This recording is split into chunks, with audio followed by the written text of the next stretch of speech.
So good evening മാറ്റിനി ഫിലിമിലേക്ക് എല്ലാവർക്കും സ്വാഗതം. ഇന്നത്തെ നമ്മുടെ വിഷയം ഫാസ്റ്റിംഗ് ആണ്, ഉപവാസം. നമ്മളെ ചോദ്യം പോലെ 4 ദോശ തിന്നുന്നതിന് പകരം 2 ദോശ തിന്നാൽ അത് ഉപവാസമാകും. ഈ ചോദ്യത്തിന് എന്തായിരിക്കും ഒരു ആൻസർ പറയാ? ഉപവാസമാണോ? ഉപവാസമാകുമോ? അല്ല എന്ന് പറയും നമ്മൾ സാധാരണയായിട്ട്. അല്ല എന്ന് പറയും. അത് തീർച്ചയായിട്ടും ഒരു ഉപവാസമല്ല എന്നാണ് പറയുന്നത്.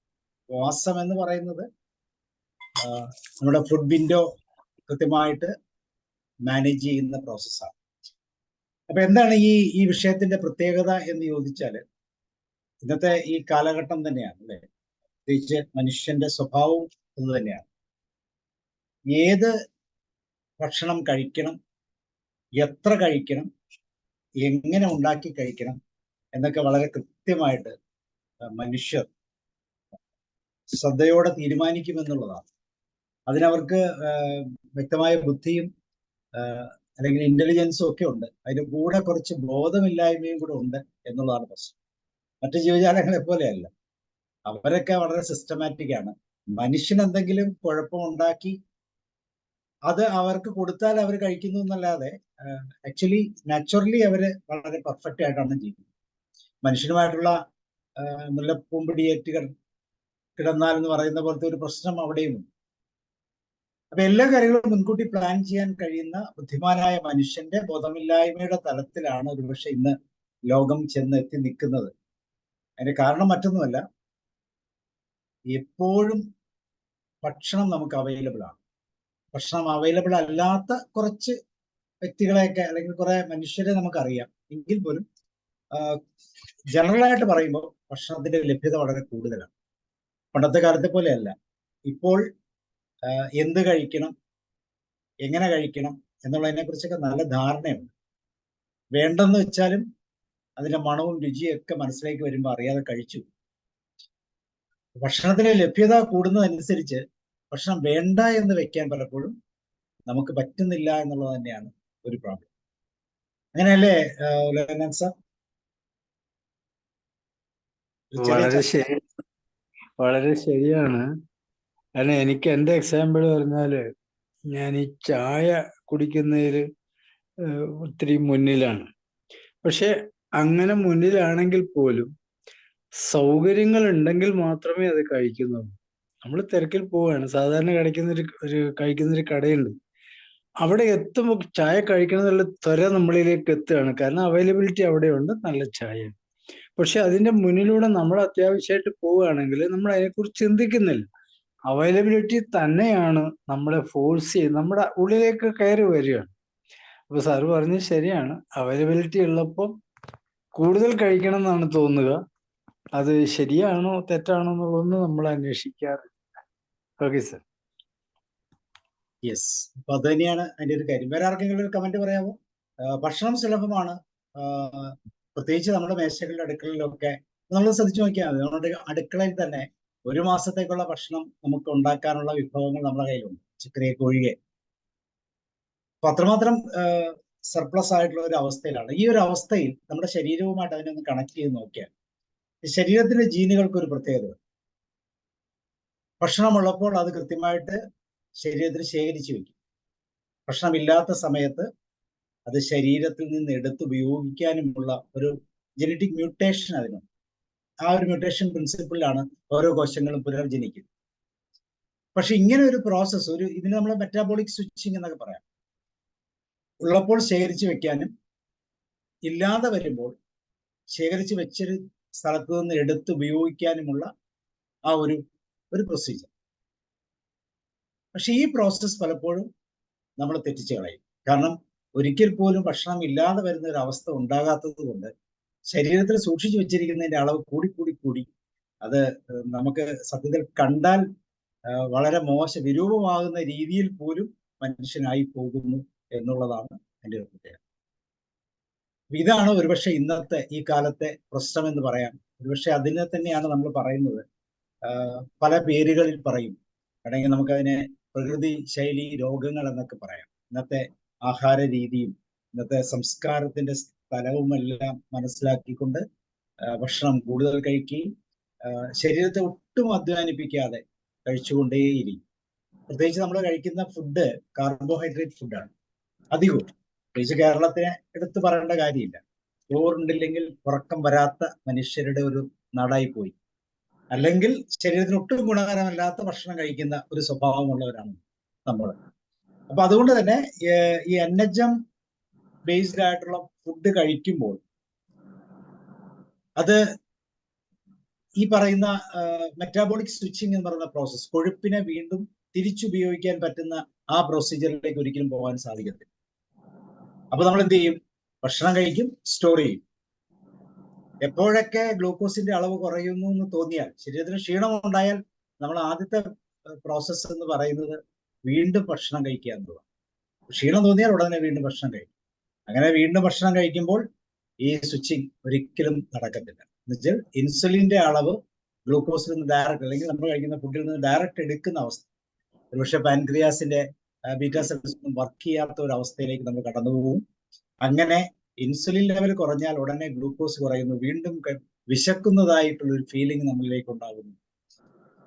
അപ്പൊ ഇവിടെ അന്നജപ്രധാനമായ ഭക്ഷണങ്ങൾ കഴിക്കുമ്പോൾ ഇങ്ങനെ ഒരു പ്രശ്നം പലപ്പോഴും ഉണ്ടാകാറുണ്ട്.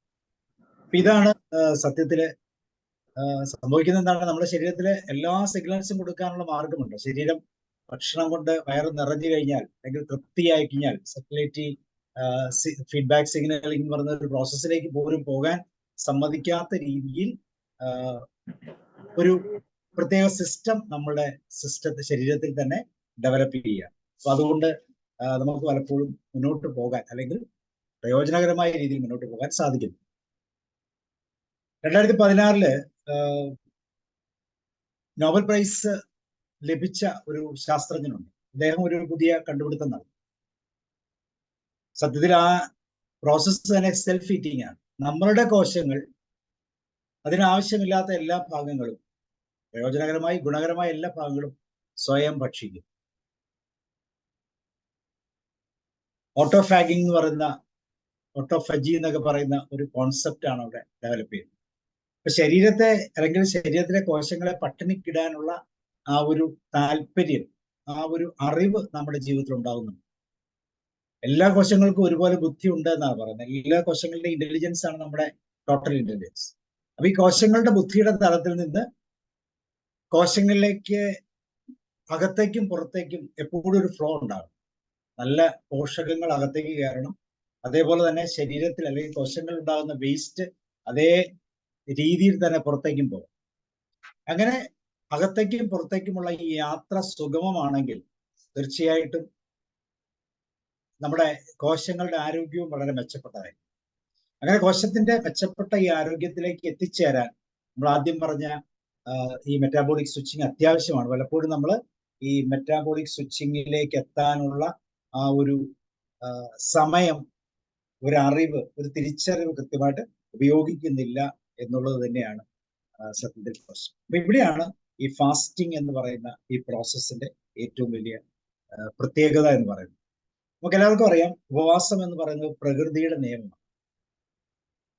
പ്രകൃതിക്ക് അതിൻ്റെതായ രീതിയെ കൃത്യമായിട്ട് നിലനിർത്താൻ വേണ്ടി ഉപയോഗിക്കുന്ന ഒരു നിയമം തന്നെയാണ്, തത്വമാണ് ഉപവാസം എന്ന് പറയുന്നത്.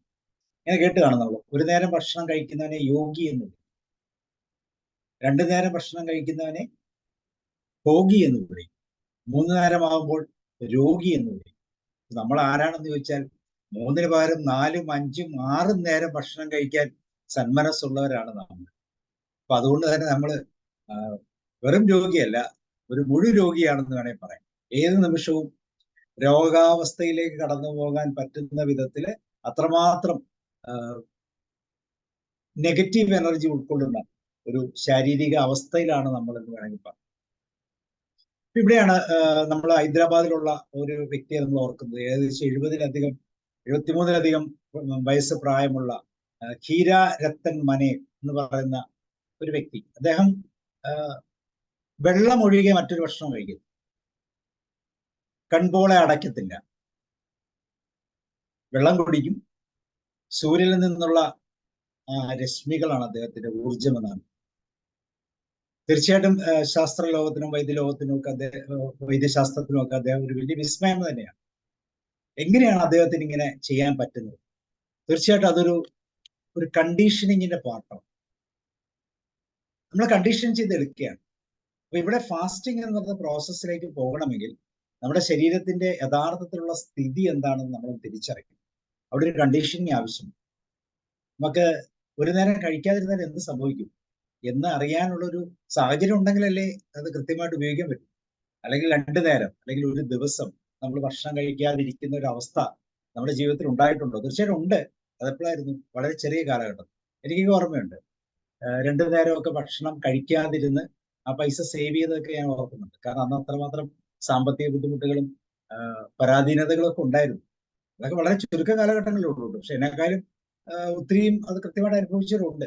തീർച്ചയായിട്ടും നമുക്ക് ചർച്ചയിൽ വരുമ്പോൾ തീർച്ചയായിട്ടും ഡെഫിനറ്റ് ഇല്ലേ ഉലയന സാർ? ഇല്ലേ? അങ്ങനെയൊക്കെ ഇല്ലേ? ഉണ്ട്. ഞാൻ എൻ്റെ റെയിൽവേ കാലഘട്ടങ്ങളിൽ യാത്ര അന്ന് ഞാൻ ധാരാളം ചെയ്തിരുന്നു. അതിനുള്ള കാശുണ്ടാക്കിയിരിക്കുന്നത് ഈ രാവിലത്തെ ഭക്ഷണം മറന്നിട്ടാണ്. ചെറിയ പൈസ അത് മാറ്റി വയ്ക്കുന്നു. പർപ്പസ് യാത്രയാണ്. അതിൽ സക്സസ് ആവാനായിട്ട് കഴിഞ്ഞിട്ടുണ്ട്. ഒരു 10 ദിവസം കഴിക്കാതിരിക്കുന്നതോടുകൂടി രാവിലത്തെ കാര്യം മറന്നുപോകും.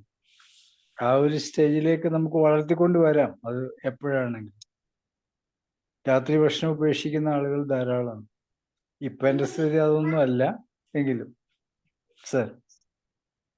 യെസ്. അപ്പൊ അത് തന്നെയാണ് തീർച്ചയായിട്ടും ആ ഒരു സാഹചര്യം അത് നമ്മളുടെ ആ ഒരു ജീവിതകാലത്ത് അങ്ങനെ ഉണ്ടാകും. പക്ഷെ ഇന്ന് അങ്ങനെ ഒരു സിസ്റ്റം ഇല്ല. ഇന്നെല്ലാം റെഡിലി അവൈലബിൾ ആണ്. ഏത് രീതിയിൽ നമ്മൾ സെലക്ട് ചെയ്യാം, എങ്ങനെ വേണമെങ്കിലും അതിനെ മാനിപ്പുലേറ്റ് ചെയ്യാം. അങ്ങനെ ഒരു സാഹചര്യം ഉള്ളത് കൊണ്ട് തന്നെ നമ്മൾ അറിയാതെ തന്നെ നമ്മളെ പ്രൊട്ടക്ട് ചെയ്യാൻ നമുക്ക് കഴിയുന്നില്ല എന്നുള്ളതാണ് അതിന്റെ ഏറ്റവും വലിയൊരു പ്രത്യേകത. അപ്പൊ ഇങ്ങനൊരു കണ്ടീഷനിങ് നമുക്ക് ആവശ്യമാണ്. പ്രത്യേകിച്ച് നമ്മുടെ എല്ലാ ശരീരത്തിലെ അവയവങ്ങളും ഒരുപോലെ പ്രവർത്തിച്ചുകൊണ്ടിരിക്കുകയാണ്. അപ്പൊ ഈ പ്രവർത്തിക്കുന്ന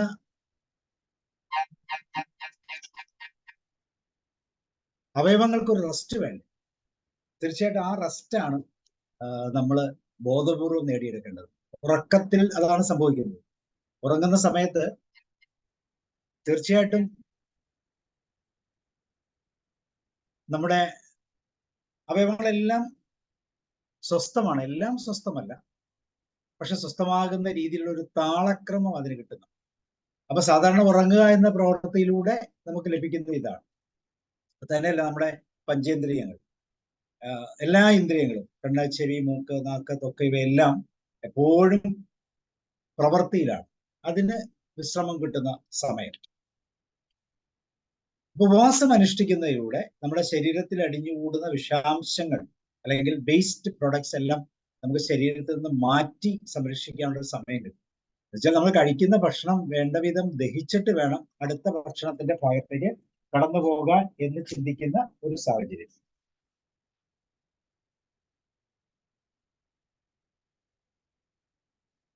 അപ്പൊ അവിടെയാണ് ഉപവാസത്തിന്റെ ആ പ്രത്യേകത നമ്മൾ കൃത്യമായിട്ട് മനസ്സിലാക്കുന്നത്. 2 തരത്തിലുള്ള ഉപവാസമുണ്ടെന്ന് നമുക്കറിയാം. മതപരമായ ഉപവാസവും മതാതീതമായ ഉപവാസവും. മതപരമായ ഉപവാസത്തെ കുറിച്ച് നമുക്ക് വ്യക്തമായിട്ട് അറിയാം. കാരണം ഡെയിലി ലൈഫിൽ നമ്മൾ ഈ തരത്തിലുള്ള ഉപവാസങ്ങൾ സ്വീകരിക്കാറുണ്ട്. എന്നാൽ മതാതീതമായ ഉപവാസം എന്ന് പറഞ്ഞാൽ ഒരുപക്ഷെ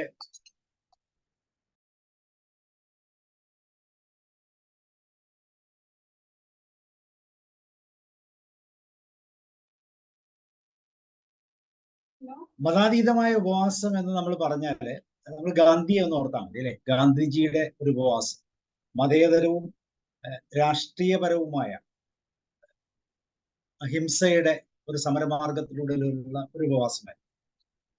ശരിക്കും പറഞ്ഞാൽ ശരീരത്തെ നിയന്ത്രണത്തിൽ കൊണ്ടുവരാനുള്ള ചില ക്രിയകളായിട്ട് നമുക്ക് അതിനെ ഉപയോഗിക്കാം.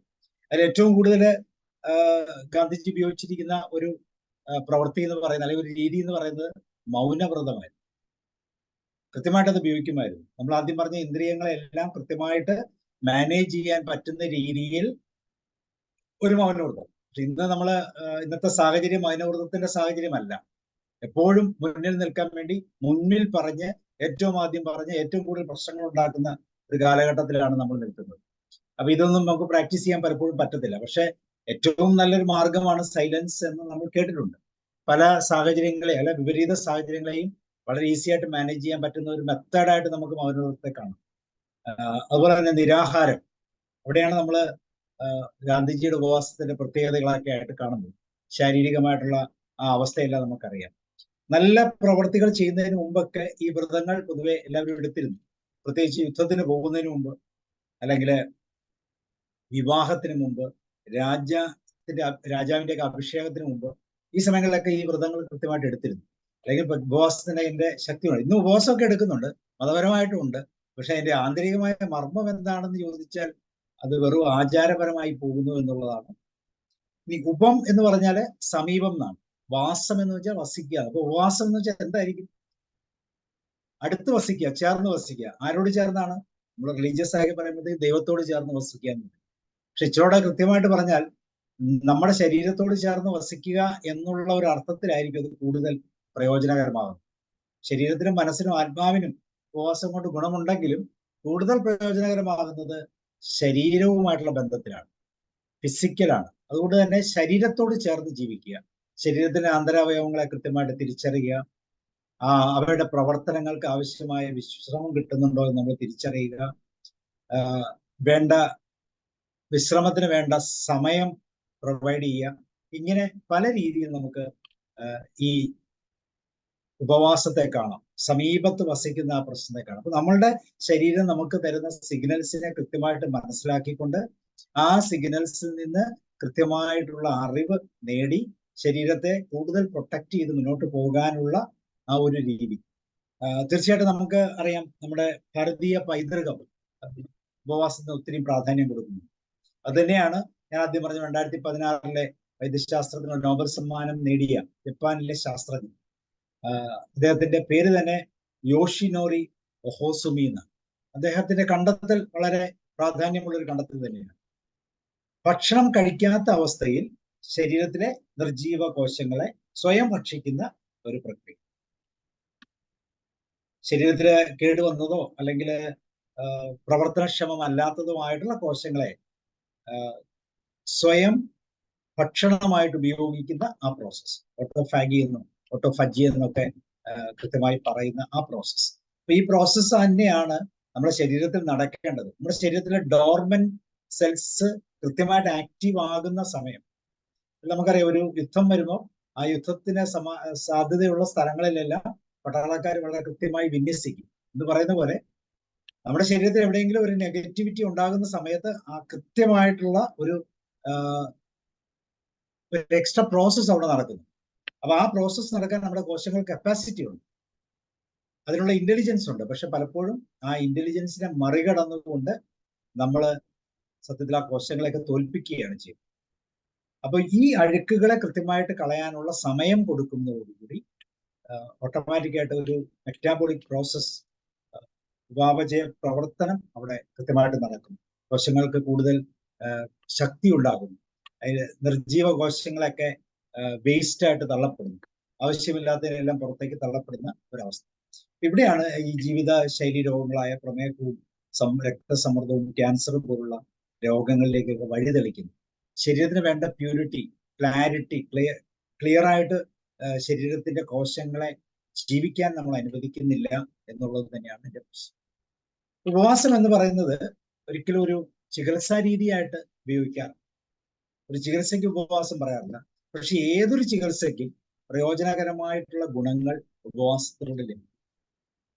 നമ്മുടെ ബയോളജിക്കൽ മാർക്കേഴ്സ് എന്ന് പറയുന്ന കുറെ ഘടകങ്ങളുണ്ട് ശരീരത്തിന്റെ ആരോഗ്യത്തെ കൃത്യമായി വിലയിരുത്തുന്ന ഘടകം. ഈ ഘടകങ്ങളിൽ എന്തൊക്കെയാണോ കുറവ് വേണ്ടത് അതിനെല്ലാം ഉപവാസത്തിന്റെ ആ പ്രവൃത്തിയിലൂടെ കുറച്ചു കൊണ്ടുവരാൻ സാധിക്കും. അതേപോലെ തന്നെ പോസിറ്റീവായിട്ട് വേണ്ട ബയോളജിക്കൽ മാർക്കേഴ്സ് എല്ലാം ഉപവാസത്തിലൂടെ പുനഃസൃഷ്ടിക്കപ്പെടും. അപ്പൊ ശരീരത്തിന് ഏറ്റവും അത്യാവശ്യം വേണ്ട ഒരു പ്രോസസ്സാണ് ഫാസ്റ്റിംഗ് എന്ന്. നമുക്ക് മറ്റൊരു രീതിയിൽ ചിന്തിക്കാം, ആരോഗ്യത്തിലേക്ക് വരാൻ എന്തെങ്കിലും കുറുക്കുവഴിയുണ്ടോ? ഒരു ചോദ്യമാണ്. ആർക്ക് ആൻസർ പറയാം? ആരോഗ്യത്തിലേക്ക് വരാൻ എന്തെങ്കിലും കുറുക്കുവഴിയുണ്ടോ?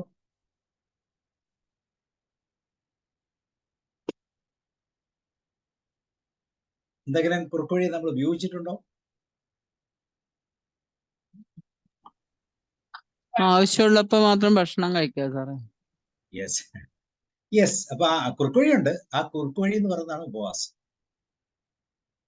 യഥാർത്ഥ ആരോഗ്യത്തിൽ ഓരോ കോശത്തിന്റെയും ആരോഗ്യത്തിലേക്ക് നമ്മൾ എത്തണമെങ്കിൽ ആ കോശത്തെ എപ്പോഴും പ്യൂരിഫൈ ചെയ്യാം. പ്യൂരിഫൈ ചെയ്യാനുള്ള ഏറ്റവും എളുപ്പത്തിലുള്ള മാർഗമാണ് ഉപവാസം.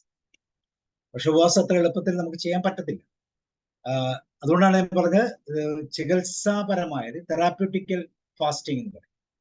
അപ്പൊ ഒത്തിരി കാര്യങ്ങൾ നമ്മൾ ശ്രദ്ധിക്കണം. ഏറ്റവും പ്രധാനപ്പെട്ടത് നമ്മളുടെ ശരീരത്തിന്റെ പ്രത്യേകതകളെ കുറിച്ച് നമ്മൾ അറിയണം. ഓരോരുത്തരും വ്യത്യസ്തരാണ്. ഉപവാസത്തിന്റെ രീതികൾ എങ്ങനെയാണ് ഓരോ വ്യക്തിയിലും സംഭവിക്കുന്നതെന്ന് കൃത്യമായിട്ട് നമ്മൾ തന്നെ തിരിച്ചറിയണം.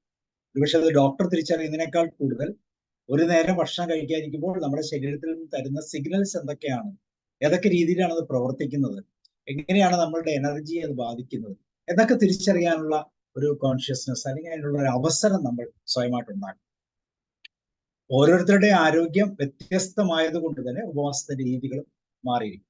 ഒരുപക്ഷെ മറ്റൊരാൾ ചെയ്യുന്നത് കണ്ടിട്ട് ഉപവാസം ചെയ്യുന്ന ഒരു രീതിയാണ് പൊതുവെ നമ്മൾ അവലംബിക്കാറുള്ളത്. അയാളെ 2 ദിവസം ഉപവസിക്കുന്നു, ഞാനെന്നാ 3 ആക്കി കളയാം എന്നൊക്കെ ചിന്തിക്കുന്ന ഒരു പ്രവണതയുണ്ട്. പക്ഷെ ഇതൊന്നും പ്രായോഗികമായ രീതികളല്ല. 15 കിലോമീറ്റർ നടക്കുന്ന ഒരാളെ കണ്ടിട്ട് നാളെ 16 കിലോമീറ്റർ നടക്കാമെന്ന് ആരെങ്കിലും ചിന്തിക്കാറുണ്ട്? ഒരിക്കലും ചിന്തിക്കാറില്ല. അതത്ര പ്രായോഗികമല്ല. പക്ഷെ ഇവിടെ അതല്ല. ഇവിടെ ഫാസ്റ്റിംഗ് സ്റ്റൈലൊക്കെ മാറ്റി മറ്റുള്ളവരെ അനുകരിച്ച് ഫാസ്റ്റിംഗ് എന്ന് പറയുന്ന പ്രോസസ്സ് ചെയ്യാനുള്ള സാധ്യതകൾ വളരെ കൂടുതലാണ്. അത് പലപ്പോഴും പലതരത്തിലുള്ള ശാരീരിക പ്രശ്നത്തിലേക്ക് കൊണ്ടുപോകാറുണ്ട്. അപ്പൊ നമ്മളെ ശരീരത്തെ കൂടുതൽ ആരോഗ്യപരമായി നിർത്താൻ വേണ്ടി ഉപയോഗിക്കുന്ന ഏറ്റവും സിംപ്ലസ്റ്റ് ആയിട്ടുള്ള മാർഗമാണ് ഇന്റർമിറ്റന്റ് ഫാസ്റ്റിംഗ്, ഇടവിട്ടുള്ള ഉപവാസം. അപ്പൊ ഈ ഉപവാസത്തിലൂടെ ഭക്ഷണം കഴിക്കലും ഉപവാസവും മാറി മാറി പരീക്ഷിക്കും. ഇടയ്ക്കിടയ്ക്ക് ഇടവിട്ടുള്ള സമയങ്ങളിൽ ഉപവാസവും ഭക്ഷണവും ഉപയോഗിക്കും. ഇപ്പൊ 2 വിൻഡോ ആയിട്ട് തിരിക്കാം. ഒരു ഫുഡ് വിൻഡോ എന്നും ഫാസ്റ്റിംഗ് വിൻഡോ എന്നും 2 വിൻഡോ ആയിട്ട് തിരിക്കാം. എന്നിട്ട് നമ്മൾ ഭക്ഷണ സമയത്തെ ക്രമീകരിക്കുക. 2 ഭക്ഷണങ്ങൾ തമ്മിലൂടെയുള്ള ഗ്യാപ്പ്. ഇനി അഥവാ നമ്മളൊരു നല്ല പാർട്ടിക്ക് പോകുന്ന വിചാരിക്കുക, നല്ല ഒരു വിവാഹ പാർട്ടിക്കോ അല്ലെങ്കിൽ ഒരു ബർത്ത്ഡേ പാർട്ടിക്കോ പോയി കഴിഞ്ഞാൽ തീർച്ചയായിട്ടും നല്ല ഹെവി ഫുഡായിരിക്കും അവിടെ നമ്മൾ കഴിക്കാൻ ഉദ്ദേശിക്കുന്നത്. 2 ദിവസം വേണമെങ്കിൽ പട്ടിണി കിടന്നിട്ട് പോയി കഴിക്കും. ആ രീതിയൊക്കെയാണ് നമ്മൾ അവലംബിക്കുന്നത്. അപ്പൊ ഈ സമയത്ത് അങ്ങനെ ഒരു ഫുഡ് എടുത്തു കഴിഞ്ഞാൽ അടുത്ത ഒരു മീൽ സ്കിപ്പ് ചെയ്യാറുണ്ട്, അല്ലെങ്കിൽ അടുത്ത ഫുഡിന്റെ ആ ഇൻടേക്ക് സ്കിപ്പ് ചെയ്യാറുണ്ട്. അപ്പൊ ഇവിടെയൊക്കെ ഈ പറയുന്ന ഇന്റർമിറ്റന്റ് ഫാസ്റ്റിങ്ങിന്റെ സ്റ്റൈലുകൾ നമുക്ക് ഉപയോഗിക്കാം. പലപ്പോഴും ഉറങ്ങുമ്പോൾ ഭക്ഷണം കഴിക്കാൻ പറ്റുന്നില്ല എന്നുള്ളത് തന്നെയാണ് നമ്മുടെ ഏറ്റവും വലിയ ഭാഗ്യം. ഇല്ലെങ്കിൽ അതും നമുക്ക് ഉപയോഗിക്കേണ്ടി വന്നേ. അപ്പം ആ രീതിയിൽ നമ്മൾ നോക്കുമ്പോൾ ഇന്റർമിറ്റന്റ് ഫാസ്റ്റിംഗ് വളരെ വളരെ പ്രയോജനകരമാണ്. ഇപ്പൊ നമ്മൾ രാവിലെ ഭക്ഷണം കഴിക്കുന്നു, ഉച്ചയ്ക്ക് കഴിക്കുന്നു, വൈകുന്നേരം കഴിക്കുന്നു. വൈകുന്നേരം നമ്മളുടെ സമയം ക്രമം ഒന്ന് നിജപ്പെടുത്താം.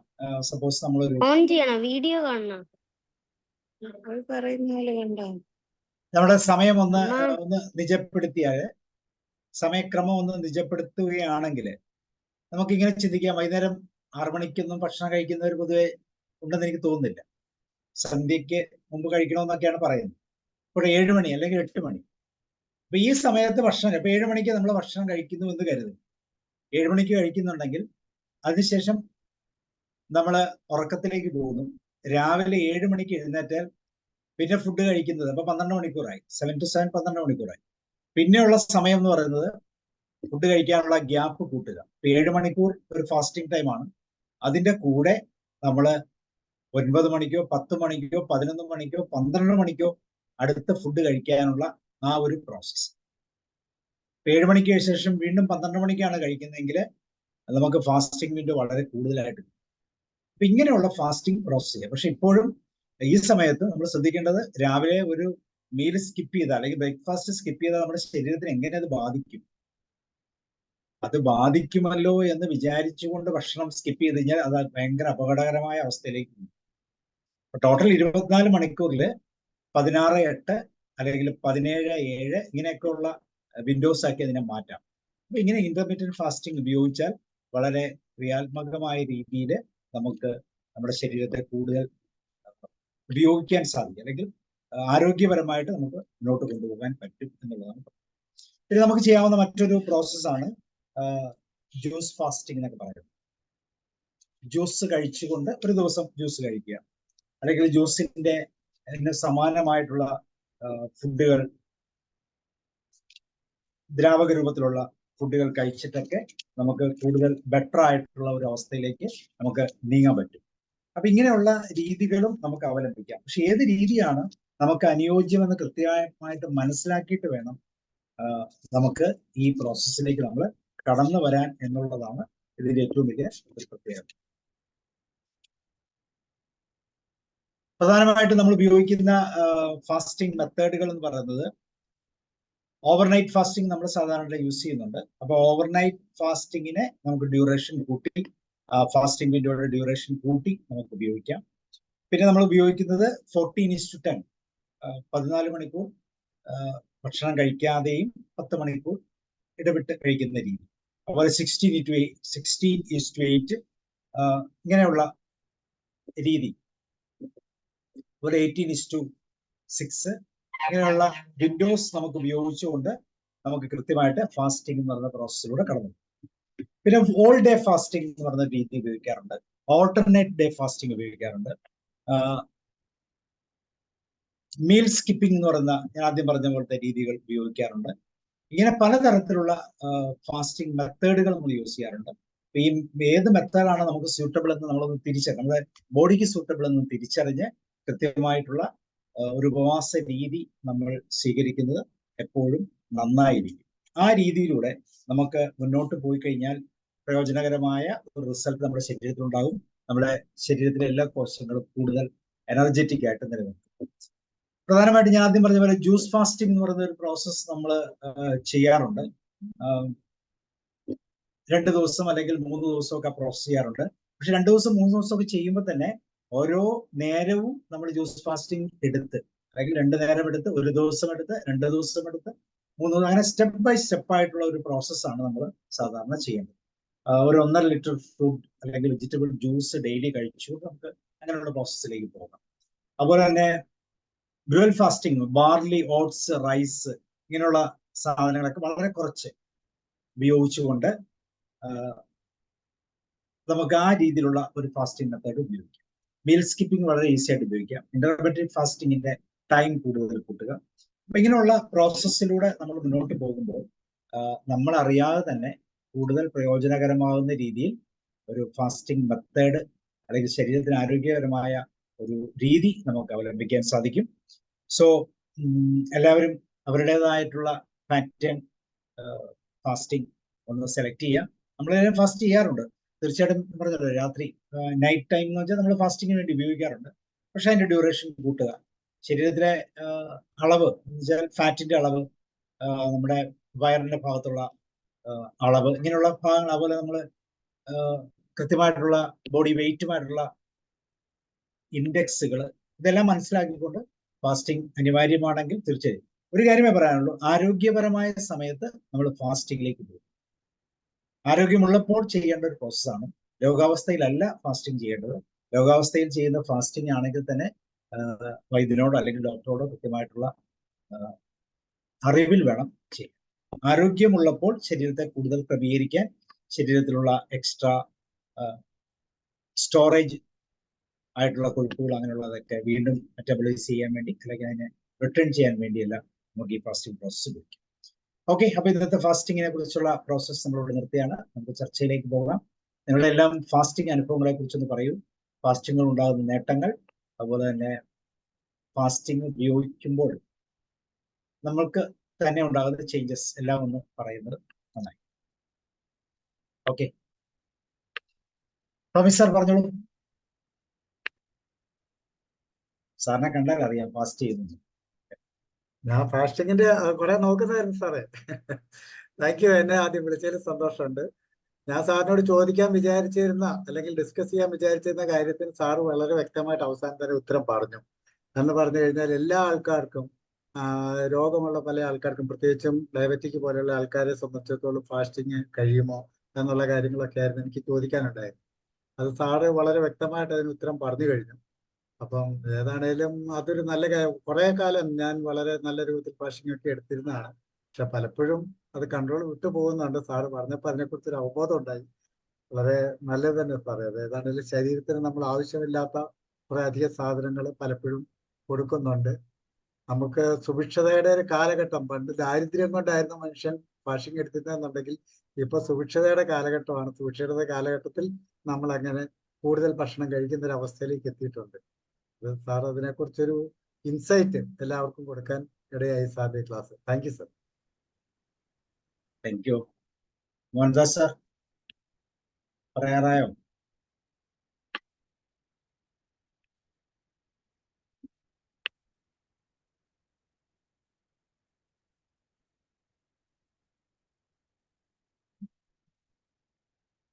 ഉല്ലാനി സാർ ഉണ്ടോ? സാബു സാറേ, ഞാൻ പറയട്ടെ? പറയൂ സാർ, തീർച്ചയായും. ഉപവാസം വളരെ നല്ലതാണെന്ന് ഡോക്ടർമാർ പറയാറുണ്ട്. അത് പല ആളുകൾക്കും ട്രീറ്റ്മെന്റ് ആയിട്ട് കൊടുക്കാറുണ്ട്. പിന്നെ സാറ് പറഞ്ഞ പോലെ ഈ ഓവർ വെയിറ്റ് അല്ലെങ്കിൽ ഓവർ ഫാറ്റ് ഡെപ്പോസിഷൻ ഒക്കെ ഉണ്ടാവുമ്പോൾ അതിങ്ങനെ കുറയ്ക്കാൻ വേണ്ടിയിട്ട് ഉപവാസം നല്ലതാണ്. എല്ലാ മതങ്ങളിലും ഉപവാസം ഉണ്ട്, പല രീതിയിലും. അപ്പൊ അതൊന്നും നിർബന്ധമല്ലാത്തതുകൊണ്ട് ആളുകൾ അത് കെയർ ചെയ്യാറില്ല. ചില പുണ്യത്തിന് വേണ്ടിയിട്ട് ചില സ്ത്രീകളൊക്കെ കുറച്ച് മുൻഗണന കൊടുക്കും, അപ്പോഴും പുരുഷന്മാര് അവഗണിക്കാറുണ്ട്. അങ്ങനെ ഈ ഇസ്ലാം മതത്തില് അവസാനം നിർബന്ധമാണ് എല്ലാവർക്കും ഒരു മാസം പ്രായപൂർത്തിയായാൽ മരണം വരെ അല്ലെങ്കിൽ അസുഖമാവുന്നത് വരെ നിർബന്ധമാണ്. അങ്ങനെ ഞങ്ങളൊക്കെ ഒരു 10 വയസ്സായ സമയത്ത് തുടങ്ങിയതാ. ഇപ്പൊ അബൌട്ട് ഞങ്ങൾക്കൊരു 45 ഇയേഴ്സ് കണ്ടിന്യൂസ് ആയിട്ട് എല്ലാ വർഷവും ഒരു മാസം കംപ്ലീറ്റ് ഉപവാസം എടുക്കാറുണ്ട്. എന്തെങ്കിലും അസുഖം ഉണ്ടാകുമ്പോൾ മാത്രം ഒന്ന് മാറ്റി വെക്കുന്ന മാത്രം. എന്നാൽ തന്നെ അത് നമുക്ക് പിന്നെ അത് വീണ്ടും അത് എന്ത് ചെയ്യണം, മടക്കി ചെയ്യണം എന്നുള്ളതാണ്. അതായത് ഒരു മാസത്തിൽ 10 ദിവസമോ 4 ദിവസമായിട്ടോ എടുക്കാൻ പറ്റിയില്ലെങ്കിൽ, അസുഖമായിട്ട് എടുക്കാൻ പറ്റിയില്ലെങ്കിൽ, പിന്നീട് അത് ആ മാസം കഴിഞ്ഞാൽ അസുഖം മാറിയതിന്റെ ശേഷം അത് തിരിച്ച് വീണ്ടും അത് ചെയ്യണം എന്ന് നിർബന്ധമാണ്. അങ്ങനെ സാധാരണ രീതിയിൽ നമ്മൾ ഒരു മാസമൊക്കെ ഉപവാസം എടുത്തു കഴിഞ്ഞാൽ ഒരു 5 to 10 kg ഒക്കെ കുറഞ്ഞു കിട്ടും ബോഡി. വീണ്ടും ഒരു വർഷം കഴിയുമ്പോൾ വീണ്ടും അങ്ങനെ അക്കമുലേറ്റ് ചെയ്യും, വീണ്ടും അടുത്ത വർഷം അങ്ങനെ തന്നെ കുറയും. അങ്ങനെ സാധാരണ അനുഭവപ്പെടാറുണ്ട്. അതൊരു നല്ലൊരു പ്രോസസ്സാണ് എന്നാണ് ഞങ്ങളൊക്കെ അതിൽ നിന്ന് മനസ്സിലായിട്ടുള്ളത്. ആദ്യത്തെ ഒരാഴ്ചയൊക്കെ ഭയങ്കര ബുദ്ധിമുട്ടായിരിക്കും. വിശപ്പ് തോന്നലും പിന്നെ വെള്ളം കുടിക്കാനുള്ള ആഗ്രഹമൊക്കെ ഉണ്ടാവും. പിന്നെ അത് ശീലമായി ഒരാഴ്ച കഴിഞ്ഞാൽ യാതൊരു ബുദ്ധിമുട്ടും തോന്നാറില്ല എന്നുള്ളതാണ് വാസ്തവം. ഏതായാലും നല്ലൊരു അനുഭവമാണ് ഫാസ്റ്റിംഗ് എന്നാണ് ഞാൻ മനസ്സിലാക്കുന്നത്. ബോഡിക്കും ആരോഗ്യത്തിനും എല്ലാം വളരെ നല്ലതാണ് എന്ന് ഞാൻ മനസ്സിലാക്കുന്നു. Okay, thank U. ശരിയാണ് സാർ, പലപ്പോഴും നമ്മൾ അത് ഉപയോഗിക്കും, പക്ഷെ ആരോഗ്യപരമായിട്ട് അത് ഉപയോഗിക്കുക. ചില സമയത്ത് നമുക്ക് നിർത്താം. ശരീരത്തിന്റെ കണ്ടീഷനാണ് ഏറ്റവും പ്രാധാന്യമുള്ളത്. എപ്പോഴും ഫാസ്റ്റ് ചെയ്യണം നിർബന്ധമൊന്നുമില്ല. നമ്മുടെ ബോഡിയുടെ വെയിറ്റിന് നമുക്ക് അഡ്ജസ്റ്റ് ചെയ്യാം, ബോഡിയുടെ ഫാറ്റിന്റെ അളവിനെ നമുക്ക് കൃത്യമായിട്ട് നിയന്ത്രിക്കാൻ പറ്റുന്ന സാഹചര്യങ്ങളുണ്ടെങ്കിൽ അങ്ങനെ പോകാം, ഫാസ്റ്റ് ചെയ്യാം. അതുകൊണ്ടാണ് ഇന്റർമീഡിയറ്റ് എന്ന് പറയുന്നത് തന്നെ പറയുന്നത്. കണ്ടിന്യൂസ് ആയിട്ട് ഫാസ്റ്റ് ചെയ്യേണ്ട ആവശ്യമൊന്നുമില്ല. പക്ഷെ എപ്പോ വേണമെങ്കിൽ നമുക്ക് ഫാസ്റ്റ് ചെയ്യാം. നമുക്ക് എന്താ പറയുക, അവയർനെസ് വേണമെന്ന് മാത്രമേ ഉള്ളൂ. മോഹൻദാസ് സാർ പറഞ്ഞു. അതായത് നമ്മുടെ രാവിലത്തെ ബ്രേക്ക്ഫാസ്റ്റ് എന്ന് പറഞ്ഞാൽ ഫാസ്റ്റിംഗ് ബ്രേക്ക് ചെയ്യുക എന്നുള്ളതാണ് ആ വേദിന്റെ തന്നെ മീനിങ് വരുന്നുണ്ട്. അപ്പൊ രാത്രി ഭക്ഷണം ഈ പറഞ്ഞ പോലെ ഒരു സന്ധ്യയ്ക്ക് ഒരു 8 മണിക്ക് മുമ്പൊക്കെ കഴിച്ചു കഴിഞ്ഞാൽ രാവിലെ ഒരു 7 മണി വരെ ആകുമ്പോൾ ഒരു 11-12 മണിക്കൂർ കിട്ടുന്നുണ്ട്. ആ ഇതിനെയാണ് നമ്മൾ ബ്രേക്ക് ചെയ്യുന്നതും. അന്നേരം ഒരു ബ്രേക്ക്ഫാസ്റ്റ് നല്ല രീതിക്ക് എടുക്കണം എന്നാണ് പറയുന്നത് സാധാരണ. ഫുള്ളായിട്ട് തന്നെ എടുക്കണം എന്നുള്ളതാണ്. ആ എടുക്കുന്ന ഫുഡ് അന്നത്തെ ഡേക്ക് തന്നെ സപ്പോർട്ട് ചെയ്യാതിരിക്കും എന്ന് പറയുന്നുണ്ട്. പിന്നെ തിരുക്കുറളിൽ തന്നെ ഈ പറയുന്നുണ്ട്, ആദ്യം കഴിച്ച ആഹാരം അത് ദഹിച്ചു എന്ന് ഉള്ളൊരു ബോധം വരുമ്പോൾ അടുത്തത് കഴിക്കുകയാണെന്നുണ്ടെങ്കിൽ അസുഖം എന്നുള്ളൊരു ഇത് വരത്തില്ല എന്ന് പുള്ളി പറയുന്നുണ്ട്. അത് ഫസ്റ്റ് ആഹാരം ആ വസ്തു ദഹിച്ചു തീർന്നു, ഇനി അടുത്തതിന്റെ ഒരു ആവശ്യത ദേഹം പറയുമ്പോൾ കൊടുക്കും എന്ന രീതിയിൽ ഈ രോഗാവസ്ഥ വരില്ല എന്നുള്ളതാണ്. ഈ പറഞ്ഞ പോലെ നമ്മുടെ ജീവിതക്രമം ഓഫീസ്, സ്കൂള്, വീട് ഇതൊക്കെ ഉള്ള രീതിക്കുള്ള വരുമ്പോഴാണ് നമ്മുടെ ഈ ഭ്രമണമൊക്കെ തെറ്റുന്നത്. അതുപോലെ തന്നെ ഈ ഭക്ഷണങ്ങൾ 4 മണിക്കൂറിന് ശേഷം കഴിക്കുന്നതെല്ലാം വിഷാംശമാണ്. നമ്മളൊരു പിള്ളേർക്ക് കൊടുത്തയക്കുന്ന രാവിലെ 8 മണിക്ക് ഉണ്ടാക്കി കൊടുത്തയക്കുന്നത് 12 1 മണിക്കാണ് കഴിക്കുന്നുണ്ടെങ്കിൽ അത് വിഷാംശമായിട്ട് മാറുന്നു എന്നുള്ളതാണ്. അതുപോലെ തന്നെ പ്രകൃതി ജീവിത രീതിയിൽ പറയുന്നത് ഈവൻ പച്ചക്കറി നമ്മൾ സലാഡ് പോലെ അരിയുന്നത് പോലും അരിഞ്ഞ് അരമണിക്കൂറുള്ളിൽ ഭക്ഷിക്കണം എന്നാണ്. ആ അരമണിക്കൂർ കഴിഞ്ഞ് കഴിഞ്ഞാൽ അതിന്റെ ഒരു ബോധ്യം ഇല്ല എന്നുള്ളതാണ്. അവൻ ഈ പറഞ്ഞ പോലെ നമ്മൾ കല്യാണ സദ്യയ്ക്കും മറ്റൊക്കെ പോകുമ്പോൾ തന്നെ അവർ തലേദിവസം തന്നെ ഈ പച്ചക്കറികളൊക്കെ അരിഞ്ഞ് എടുത്ത് വെച്ചിട്ടാണ് കറികളൊക്കെ ഉണ്ടാക്കുന്നത്. അതിലൊക്കെ ശരിക്കും പറഞ്ഞു കഴിഞ്ഞാൽ നമ്മൾ രുചിയായിട്ട് കഴിക്കുന്നുണ്ടെങ്കിലും അതിൽ നിന്നുള്ള പോഷക ഗുണം ഉണ്ടോ എന്നുള്ളത് സംശയമാണ്. ഇത് ഇങ്ങനെ പലരും അനുഭവത്തിൽ നിന്ന് വായിച്ചറിയുന്നതിലൊക്കെ നോക്കുമ്പോൾ നമ്മുടെ സമൂഹത്തിലുള്ള ആ ഇത് നമ്മൾ പിന്തുടർന്ന് പോകുന്നേ ഉള്ളൂ. പക്ഷെ അതുകൊണ്ടുള്ളതാണ് ഈ രോഗങ്ങളും മറ്റൊക്കെ ഉണ്ടാകുന്നത്. അതേസമയത്ത് സാറ് പറഞ്ഞ പ്രകൃതിയായിട്ട് നോക്കണമെങ്കിൽ പശുക്കളെയും മറ്റ് നമ്മളെ വളർത്തുന്ന വീട്ടുമൃഗങ്ങളെ ഒഴിച്ച് നോക്കിയാൽ ബാക്കി എല്ലാത്തിനും ഈ പറഞ്ഞ പോലെ ഹോസ്പിറ്റലിൽ എല്ലാ അസുഖങ്ങളും ഇല്ലല്ലോ. കാക്കയ്ക്കായാലും കുരുവിക്കായാലും ഇതൊക്കെ ആണെങ്കിലും. കാരണം അവയ്ക്കൊക്കെ ഒരു ഭക്ഷണ രീതി കൊണ്ട് വിശക്കുമ്പോൾ കഴിക്കുക, അത് കഴിഞ്ഞിട്ട് പിന്നെ പോവുക. രാവിലെ ഉണരുന്നതും അതുപോലെ സന്ധ്യയ്ക്ക് കൂടണയുന്നതൊക്കെ ഒരു ഇതുണ്ട്. ചിന്തിക്കാൻ തുടങ്ങിയ മനുഷ്യന് മാത്രമേ ഉള്ളൂ അവന്റെ താളം തെറ്റിയ ഒരു ജീവിതം. നൈറ്റ് ഷിഫ്റ്റും ഡേ ഷിഫ്റ്റും എന്നൊക്കെ ആയിട്ട് പറഞ്ഞിട്ടാണ് ആ രീതിയിൽ. അപ്പം നമ്മൾ തന്നെ ഒരു ക്രമീകരിച്ച ഈ പറഞ്ഞ പോലെ ഇപ്പം അങ്ങനെയാണ് ആ ഒരു അവസ്ഥയിലാണ് പോകുന്നത്. സാറിന് 7 മണിക്കുള്ള ക്ലാസ് വരണമെങ്കിൽ മിക്കവാറും 7, 6:30, 7 എല്ലാം കഴിക്കാൻ നോക്കും. അല്ലെങ്കിൽ 8 മണിക്കെങ്കിലും കഴിക്കാനുള്ള ഇത് നോക്കുന്നുണ്ട്. കാരണം കഴിയത്രയും നേരത്തെ ഫുഡ് കഴിക്കുക എന്നുള്ള ഒരു ദിനചര്യയിലേക്ക് മാറുന്നുണ്ട്. രാവിലെ അതുപോലെ തന്നെ യോഗ കഴിഞ്ഞ് നടത്തം കഴിഞ്ഞ് വന്ന് 8-നും 9-നും ഇടയ്ക്ക് കഴിക്കണം എന്നുള്ളതില്ല. നമ്മൾ തന്നെയാണ് ഈ ഒരു ചിട്ട ഉണ്ട്. ഒരു ഉച്ചയ്ക്ക് ഒരു 1-നും 2-നും ഇടയ്ക്ക് കഴിക്കുക. ഈ പറഞ്ഞ പോലെ ദേഹത്തുള്ള കൂട്ടി വെച്ചിട്ടുള്ള ആ ഫാറ്റിൽ തന്നെ ദേഹം എടുത്തുള്ളൂ എന്നുള്ളൊരു അവസ്ഥയിൽ നമ്മുടെ ഈ പറയുന്ന മെയിനായിട്ടുള്ളത് നമുക്ക് ചോറാണ്. ആ ചോറ് എന്നിട്ട് ഒഴിവാക്കിയാണ്. എന്നോട് എൻ്റെ ഡോക്ടറുടെ സാറ് പറഞ്ഞ പോലെ ഉപദേശത്തോട് ചെയ്യണമെന്ന് പറഞ്ഞപ്പം പുള്ളി പറഞ്ഞത് ഹോട്ടലിൽ കിട്ടുന്ന തൈരിന്റെ ഒരു കപ്പില്ലേ, ആ കപ്പിൽ 2 കപ്പ് മാത്രമേ നിങ്ങൾ ചോറ് എടുക്കാവൂ. ബാക്കിയുള്ള ഒരു ഇരട്ടിക്കുള്ള പച്ചക്കറികൾ എടുത്തോളൂ. അവിയലോ തോരനോ എന്ത് വെച്ചാലും അത് എടുത്തോളൂ. അപ്പോൾ നിങ്ങളുടെ ബാലൻസ്. പിന്നെ രാവിലത്തെ കാപ്പിക്കും കുട്ടികൾ ഊണിന് ഇടയ്ക്ക് ഒരു സാലഡ് എന്തെങ്കിലും വെജിറ്റബിൾസ് ഇത് കഴിക്കുകയാണെങ്കിൽ അതിന്റെ ക്വാണ്ടിറ്റി ഓട്ടോമാറ്റിക്കായിട്ട് കുറയും. ഇങ്ങനെ ചെയ്യുമ്പോൾ തന്നെ നമ്മുടെ ആ ഒരു മെറ്റബോളിസം ശരിയായിട്ട് വരും. നമുക്ക് അമിത വെള്ളം വരത്തില്ല.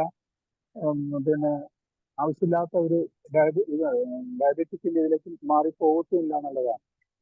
അതാണ് ഇപ്പം ഈ പറഞ്ഞ പോലെ കഴിഞ്ഞ ഒരു 6-7 മാസമായിട്ട് അങ്ങനെയാണ് പ്രാക്ടീസ് ചെയ്യുന്നത്. അതിൽ വലിയ ദോഷം ഉണ്ടാകുന്നില്ല. ഇത് സാറ് പറഞ്ഞാൽ അവൈലബിലിറ്റി നിങ്ങൾ പറഞ്ഞാൽ അടക്കലായിട്ട് ചെന്ന് കഴിയുമ്പം അവിടെ കുറെ ഇതിലേക്ക് ഉള്ളപ്പോൾ എന്തെങ്കിലും കഴിക്കാനുള്ള ഒരു ടെൻഡേഷൻ ഉണ്ടാകുന്നുണ്ട്. ഒരു ഊണ് കഴിഞ്ഞിട്ട്. കാരണം ഊണ് കഴിഞ്ഞിട്ട് കഴിയുമ്പോൾ ചോറ് കുറച്ചില്ല കഴിക്കുന്നുള്ളൂ. അത് കഴിയുമ്പോൾ ഒരു 3 മണിയാകുമ്പോഴത്തേക്ക് വിശക്കുണ്ടാകും. അങ്ങനെയുള്ളൂ നമ്മുടെ എന്തെങ്കിലും അന്നേരം ഡ്രൈ ഫ്രൂട്ട്സോ അല്ലെങ്കിൽ വേറെ ഫ്രൂട്ട്സോ വൈകിട്ടാകുമ്പോൾ ഒരു മാതളമോ അല്ലെങ്കിൽ ഒരു പഴപഴത്തിനുള്ള പേരൊക്കെ ഇങ്ങനെയൊക്കെയാണെന്നുള്ള ശീലത്തിലേക്ക് മാറുക. ഇപ്പൊ റിട്ടയർമെന്റ് ആയതുകൊണ്ട് വീട്ടിലൊക്കെ ആയതുകൊണ്ട് അതൊക്കെ നടക്കുന്നുണ്ട്. ഈ പറഞ്ഞ പോലെ ഭക്ഷണം തന്നെയാണ് നമ്മുടെ മരുന്നായിട്ട് ഉപയോഗിക്കുക. എങ്കിലും മരുന്ന് വേറെ വേണ്ടി വരില്ല എന്നാണ് പറയുന്നത്. ഏതായാലും സാറിന്റെ ക്ലാസ് ഉണ്ടായിരുന്നു. ഒരു ശ്രമം ചെയ്യുക. നമ്മുടെ ജീവിത രീതി ചെയ്ത് കഴിഞ്ഞാൽ നമുക്ക് നമ്മൾ തന്നെയാണ് കൺട്രോൾ ചെയ്യുന്നത്. പിന്നെ 3 ദിവസം ഉപവാസം എടുക്കുന്നതിനേക്കാളും അവനവന്റെ ആരോഗ്യസ്ഥിതി അവനവന്റെ അവസ്ഥ നോക്കിയിട്ട് അത് കൈക്കൊള്ളുക. ഏതായാലും നല്ലൊരു സെഷനായിരുന്നു. വളരെ ബ്രീഫായിട്ട് ഉണ്ടായിരുന്നു. വളരെ സന്തോഷം. Okay, thank you sir. ഇതിനകത്ത് ഏറ്റവും പ്രധാനപ്പെട്ടത് നമ്മളുടെ ഈ ഫാസ്റ്റ് ചെയ്യുമ്പോൾ നമ്മൾ കൃത്യമായിട്ട് മനസ്സൊരുങ്ങി വേണം ഫാസ്റ്റ് ചെയ്യാൻ. യഥാർത്ഥത്തിലുള്ള ഒരു തീരുമാനത്തോടു കൂടി വേണം ഫാസ്റ്റ് ചെയ്യാൻ. ഓക്കെ, സാർ ഷെർലിമാൻ പറയുന്നോ? എനിക്ക് പറയാനുള്ളത് സാറിന്റെ ക്ലാസ് എല്ലാം കൊള്ളാം. സാറ് ഏതായാലും ഓരോ മേഖലകൾ അടിച്ചടിച്ച് വരുന്നതാണ്. ഏതായാലും ആരോഗ്യ മേഖലയിലോട്ട് നന്നായിട്ട് കടന്നിട്ടുണ്ട്. പക്ഷെ എനിക്ക് പറയാനുള്ളത് ഞാൻ എൻ്റെ അനുഭവത്തിൽ കണ്ടതാണ്. ഇപ്പൊ 2 ദിവസം മുമ്പ് പോലും വന്നു എല്ലാവരും ആരെങ്കിലും ഒക്കെ എന്തെങ്കിലും പറയണ കേട്ട് ഒരിക്കലും ഡയബറ്റിക് ഉള്ളവര് അതിലോട്ട് മുതിരരുത്. സ്വന്തം ശരീരത്തെ ആദ്യം അറിയണം. കാരണം ഷുഗർ കൂടിയാൽ നമുക്ക് അതിൽ നിന്ന് റിക്കവർ ചെയ്യാൻ കുറേ കാര്യങ്ങളുണ്ട്. പക്ഷെ തീരെ കുറഞ്ഞ് ഡൗൺ ആയി പാരലൈസ് ആയ വളരെ ബുദ്ധിമുട്ടാണ് അതിൽ നിന്ന് റിക്കവർ ചെയ്യാൻ. അതുകൊണ്ട് ഷുഗർ ഉള്ളവര് ഈ ഫാസ്റ്റിംഗ് എല്ലാം നല്ലതാണ്, ഷുഗർ ഉള്ളവര് വളരെ ശ്രദ്ധിക്കണം. അതാണ് എനിക്ക് പറയാനുള്ളത്. കാരണം രാത്രി ചിലപ്പോൾ 6 മണിക്ക് മുമ്പ് ഭക്ഷണം കഴിക്കും, 6 മണിക്ക് ഭക്ഷണം കഴിച്ചിട്ട് 2 ദിവസത്തിന് മുമ്പാണ് ഒരാൾ പള്ളിയിലിരുന്ന അയാൾ കുഴഞ്ഞു വീണ്. എന്താണ് സംഭവം എന്നറിയില്ല, പുള്ളി മൊത്തം വിയർക്കണാണ്. തൊട്ടടുത്ത് ഹോസ്പിറ്റൽ ഉണ്ടായതുകൊണ്ട് ഷുഗർ വളരെയധികം ഡൗൺ ആയിപ്പോയി. ഒരു കുറച്ചും കൂടി വൈകിയെങ്കിൽ പുള്ളിക്ക് റിക്കവർ ഉണ്ടാവൂലായിരുന്നു. അപ്പൊ അതുകൊണ്ട് ഷുഗർ ഉള്ളവര് ഫാസ്റ്റിംഗ് വേണമെന്ന് നിർബന്ധിക്കരുത്. നമ്മുടെ ശരീരത്തെ പതുക്കെ പതുക്കെ നമ്മളുടെ കൈമുക്കിലാക്കിയിട്ട് വേണം ഫാസ്റ്റിങ്ങിലോട്ട് തിരിയാൻ. പ്രത്യേകിച്ച് ഇൻസുലിൻ എടുക്കണവരും ഷുഗറിന്റെ ടാബ്ലറ്റ് എടുക്കണവരും. ഇപ്പൊ ഒരു 80% ഷുഗർ പേഷ്യന്റ് നമുക്ക് കാണാൻ പറ്റും. അതുകൊണ്ട് എല്ലാവരും ശ്രദ്ധിക്കണം. ഞാനൊരു ഹോസ്പിറ്റലിൽ വർക്ക് ചെയ്തിട്ട് കുറെ പേഷ്യൻസിനെ ഈ ഒരു രീതിയിൽ നമ്മൾ കണ്ടുമുട്ടിയിട്ടുണ്ട്. അപ്പൊ അവർക്ക് ഷുഗർ എത്ര കൂടിയാലും പേടിക്കണ്ട. അതുകൊണ്ട് അത് നിങ്ങൾ വളരെ ശ്രദ്ധിക്കണം. പക്ഷെ കുറഞ്ഞു പോയാൽ ഭയങ്കര ബുദ്ധിമുട്ട് ഉണ്ടാക്കും. അപ്പൊ അതെല്ലാവരും ശ്രദ്ധിക്കണം. ഫാസ്റ്റിംഗ് എപ്പോഴും നല്ലതാണ്. കാരണം നമ്മുടെ ശരീരത്ത് ദഹനേന്ദ്രിയത്തിനൊക്കെ ഒരു ഫ്രീ കൊടുത്താൽ മറ്റുള്ള നമ്മുടെ ശരീരത്ത് വേറെ ഏതെങ്കിലും ഭാഗത്തൊക്കെ കേടുപാടുകൾ നീക്കാനുണ്ടെങ്കിൽ ആ ഒരു കാര്യം, ആ ഒരു പ്രോസസ്സിങ് അപ്പൊ നടക്കും ഫാസ്റ്റിംഗ് എടുത്താല്. അപ്പൊ അതുകൊണ്ടിട്ടാണ് ഈ 16 മണിക്കൂർ എന്ന് വെച്ചാൽ വൈകിട്ട് 7 മണിക്ക് ഭക്ഷണം കഴിച്ചാൽ പിന്നെ പിറ്റേ ദിവസം ഒരു 10 മണിയാകുമ്പോൾ നമ്മൾ കഴിക്കുക. അപ്പൊ ഏതാണ്ട് കുറച്ചൊരു ആ ഒരു ഫാസ്റ്റിംഗ് രീതിയിലോട്ട് എത്തും. പിന്നെ വൈകുന്നേരം ഞങ്ങൾ ഒരുവിധമുള്ള എല്ലാവരും 7 മണിക്ക് മുൻപ് രാത്രിത്തെ ഫുഡ് കഴിക്കണം.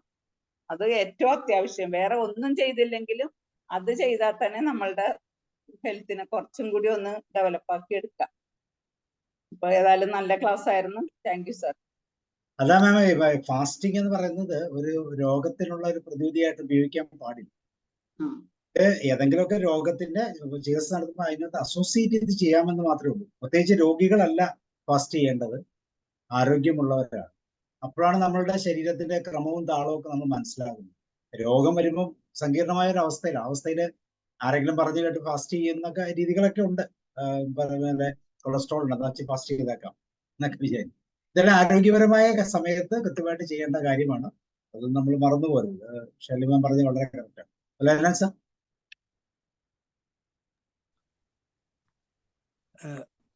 സാർ, എനിക്ക് 1-2 കാര്യങ്ങളാണ് സൂചിപ്പിക്കാനുള്ളത്. സ്വന്തം അനുഭവങ്ങളിൽ നിന്നും എൻ്റെ മുൻപിൽ വരുന്ന ആളുകളിൽ നിന്നുമാണ്. ആദ്യത്തെ കാര്യം, നമ്മൾ ഫാസ്റ്റിംഗ് ഒക്കെ എടുത്തോ, അതൊന്നും കുഴപ്പമില്ല. പക്ഷെ നമ്മൾ വെള്ളം കുടിക്കുന്ന കാര്യത്തിൽ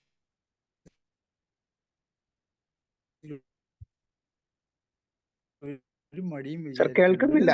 പുലരൻ സർ കേൾക്കുന്നില്ല, ഉറക്കെ പറയണം.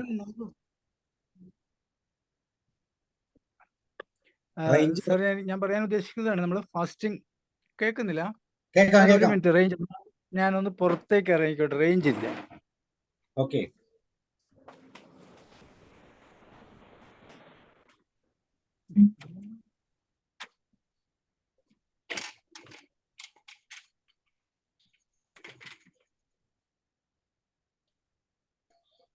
സാർ ഇപ്പൊ കേൾക്കാവോ? Okay sir. ഞാൻ റൂമിന്റെ അകത്തുനിന്ന് പുറത്തിറങ്ങിയിരിക്കുക. അന്തരീക്ഷം അത്ര സുഖമുള്ളതല്ല ഇപ്പോൾ. എന്തായാലും ഞാൻ പറയാൻ വന്നതാണ്, ഫാസ്റ്റിംഗ് അതിൻ്റെ റേഞ്ചിൽ തന്നെ നിൽക്കട്ടെ. പക്ഷെ അതോടൊപ്പം തന്നെ രാവിലത്തെ ഫുഡ് നമ്മൾ കഴിയുന്നതും അവോയ്ഡ് ചെയ്യാതിരിക്കാനായിട്ട് ശ്രമിക്കുക. അതിൻ്റെ ക്വാണ്ടിറ്റി നാം ഡെയിലി എടുക്കുന്നതിൻ്റെ 4/1 കുറയ്ക്കുക. അവിടെ നമ്മൾ പ്രധാനപ്പെട്ട് ചെയ്യേണ്ടത്, ബാക്കിയുള്ളത് വെള്ളം, നമുക്ക് വെള്ളം ആവശ്യമാണ്. നന്നായി വിശക്കുന്ന സമയത്ത് ഒരു ഗ്ലാസ് വെള്ളം കിട്ടിയാൽ കുറേ സമയം അങ്ങ് തള്ളിപ്പോവും. ഒരു നേരത്തെ തന്നെ നമ്മൾ ഒരു ഉച്ചക്കത്തെയോ അല്ലെങ്കിൽ രാത്രി പ്രത്യേകിച്ചും തള്ളിവിടാനായിട്ട്, മനസ്സോടെ തള്ളിവിടാൻ നമ്മളെ സഹായിക്കുന്നത് വെള്ളമാണ്. ഒരു ഗ്ലാസ് വെള്ളം കുടിച്ചു, നാം തൃപ്തനാണ്, നമ്മൾ അറിയുന്നു, നമ്മളെ അറിയുന്നു, ഞാനൊരു ഫാസ്റ്റിംഗ് വേദിയിലേക്ക് പോവുകയാണ്, ഇറ്റ് ഈസ് ഫോർ മീ, എനിക്ക് വേണ്ടിയാണ്. ഭാര്യ പറഞ്ഞത് കൊണ്ടോ ഇന്നലത്തെ ഡോക്ടർ പറഞ്ഞത് കൊണ്ടോ എന്ന ചിന്തയിലായാൽ അത് അപകടത്തിലേക്ക് പോകും. നാം നമ്മളെ തന്നെ സംസ്കരിക്കുകയാണ്. സാറ് പറഞ്ഞൊരു പ്രധാനപ്പെട്ട കാര്യമുണ്ട്, എന്നിൽ സൂക്ഷിക്കപ്പെട്ടിരിക്കുന്ന ആഹാരം അത് ഉപയോഗിക്കാനുള്ള അവസരം നമ്മൾ കൊടുക്കുക. നാം രാത്രി ഒരു ഗ്ലാസ് വെള്ളത്തിലേക്ക് പോയി ശരീരത്തിന് ആവശ്യമുണ്ടെങ്കിൽ അത് ശരീരത്തിൽ തന്നെ എടുത്ത് നമ്മളെ സഹായിക്കും. രണ്ടാമതൊരു പ്രധാനപ്പെട്ട കാര്യം എന്ന് പറയുന്നത്, നമ്മൾ പലപ്പോഴും, ഞാനടക്കം, ഹെവി ഫുഡുകൾ, സാറ് പറഞ്ഞു കല്യാണത്തിന് പോയി അല്ലെങ്കിൽ രാത്രി ഒരു സപ്പർ മീറ്റിംഗ് ഉണ്ടായിരുന്നു, ഹെവി ഫുഡ്, അത് നമ്മൾ കഴിച്ചാൽ ദഹനം എത്ര സമയം കൊണ്ട് എടുക്കും എന്നുള്ള ഒരു കാര്യം കൂടി നമ്മൾ അറിയാം. പ്രത്യേകിച്ച് നോൺ വെജ് കഴിച്ച് നമ്മൾ ആ ദഹനത്തെക്കുറിച്ച് നമ്മൾ ചിന്തിക്കുന്നില്ല. നമുക്ക് വയറൊക്കെ ഫുള്ളായി നമ്മളൊന്ന് ഉറങ്ങാനുള്ള അല്ലെങ്കിൽ ഒന്ന് കിടക്കാനുള്ള ഒരു തയ്യാറെടുപ്പിലാണ്. ആഹാരം കഴിച്ച് മിനിമം 2 മണിക്കൂറെങ്കിലും കഴിഞ്ഞിട്ടേ നമ്മൾ ഉറക്കത്തിലേക്ക് പോകാവൂ. അതാണ് അതിൻ്റെ ഒരു പ്രധാനപ്പെട്ട കാര്യം. പലരും ചിന്തിക്കാറില്ല. നമ്മൾ രാവിലെ തൊട്ട് ജോലി ചെയ്ത് ഇങ്ങനെ ഒരു മീറ്റിങ്ങിന് പോകേണ്ടി വന്നു, ഹെവി ഫുഡാണ് നമ്മൾ കഴിച്ചു, നമുക്ക് അതിനോടുള്ള ഒരു ആസക്തി ആ സമയത്ത് കയറി വരും, നമ്മൾ കഴിക്കുന്നു. ഓക്കെ, അവനെ ഒന്ന് ലെവൽ വരുത്താൻ, അതിനാണ് കാരണന്മാർ പറയും ആഹാരം കഴിച്ചു കഴിഞ്ഞാൽ മുറ്റത്തുകൂടെ ഒന്ന് ഉലാത്തു, നമ്മളൊന്ന് നടക്കുക ചെയ്യുന്നു. നമുക്കൊരു ആക്ടിങ് പ്രോസസ്സ് അവിടെയുണ്ട്. അത് ദഹനത്തിലേക്ക് നമ്മളെ സഹായിക്കുന്നു. ആ ദഹനം നമുക്ക് നടക്കുന്നു, പൂർണ്ണതയിലേക്ക് ചിലപ്പോഴൊക്കെ എത്താം. അങ്ങനെ ആവുമ്പോൾ നമുക്ക് പ്രശ്നമുണ്ടാവില്ല. ഫാസ്റ്റിങ്ങിന് ഇപ്പോൾ ഷുഗറുള്ള ആളുകൾ ഫാസ്റ്റിംഗ് എടുക്കുമ്പോൾ സൂക്ഷിക്കണം എന്ന് പറയുന്നത് വളരെ പ്രധാനപ്പെട്ട കാര്യം തന്നെയാണ്. അവരെ സഹായിക്കാൻ ഷുഗർ കയറി കൊണ്ടുവരുന്നവർ ഓക്കെ, പ്രശ്നമില്ല. പക്ഷെ താഴെ പോകുന്നവരാണെങ്കിൽ ഇടയ്ക്കിടയ്ക്ക് അല്പാൽപമായിട്ട് ആഹാരം കഴിക്കുന്നത് നല്ലതാണ്. ഇത് ഫാസ്റ്റിങ്ങിനെ കുറിച്ചാണോ പറഞ്ഞു എന്ന് ചോദിച്ചാൽ ഞാൻ ആദ്യം പറഞ്ഞു, നോ യുവർ സെൽഫ്. നിങ്ങൾ നിങ്ങളെ അറിയണം, എൻ്റെ ശരീരം എങ്ങനെയാണ് എന്നോട് പ്രതികരിക്കുന്നത് എന്ന്. എൻ്റെ ഒരു ഓഫീസർ ഉണ്ടായിരുന്നു, അദ്ദേഹം കോഴിക്കോടുകാരനാണ് സർ. ഓഫീസർ ഉണ്ടായിരുന്നു, അദ്ദേഹം കോഴിക്കോടുകാരനാണ്. അദ്ദേഹം ഉച്ചയ്ക്ക് ഞങ്ങൾ ഒന്നിച്ച് ജോലിയൊക്കെ ചെയ്ത് കഴിഞ്ഞിട്ട് ഞങ്ങൾ ആഹാരം കഴിക്കാൻ പുറത്തിറങ്ങുമ്പോൾ സാർ അവിടെ തന്നെ ഇരിക്കും. അപ്പോൾ ഒരു ദിവസം ഞാൻ സാറിനോട് ചോദിച്ചു, സാർ ഉച്ചയ്ക്ക് ആഹാരം കഴിക്കാറില്ലേ? അപ്പോൾ അദ്ദേഹം പറഞ്ഞതാണ്, ഞാൻ രാവിലെ 7 മണിക്ക് കഴിച്ച ആഹാരം, അത് കഴിഞ്ഞാൽ ഞാൻ കഴിക്കുന്നത്, അല്ലെങ്കിൽ രാവിലെ എൻ്റെ കണ്ണിലേക്ക് സൂര്യപ്രകാശം പതുക്കെ കടത്തിവിടുന്നു, പിന്നെ വെള്ളം, ഈ 2 സംഭവമാണ് എൻ്റെ ആഹാരമായിട്ട് വരുന്നത്. രണ്ടാമതൊരു കാര്യം കൂടെ പറഞ്ഞു, എന്നിൽ നിക്ഷിപ്തമായിരിക്കുന്ന ആഹാരം എനിക്ക് എനർജി തരുന്നു, സൂര്യപ്രകാശവും എനർജി തരുന്നു. അദ്ദേഹം ഇപ്പോൾ കോഴിക്കോടാണ്, റിട്ടയർ ചെയ്തു, വല്ലപ്പോഴൊക്കെ വിളിക്കാറുണ്ട്. പ്രകൃതി നമുക്ക് ഈ കോസ്മിക് എനർജി തരുന്നുണ്ട്.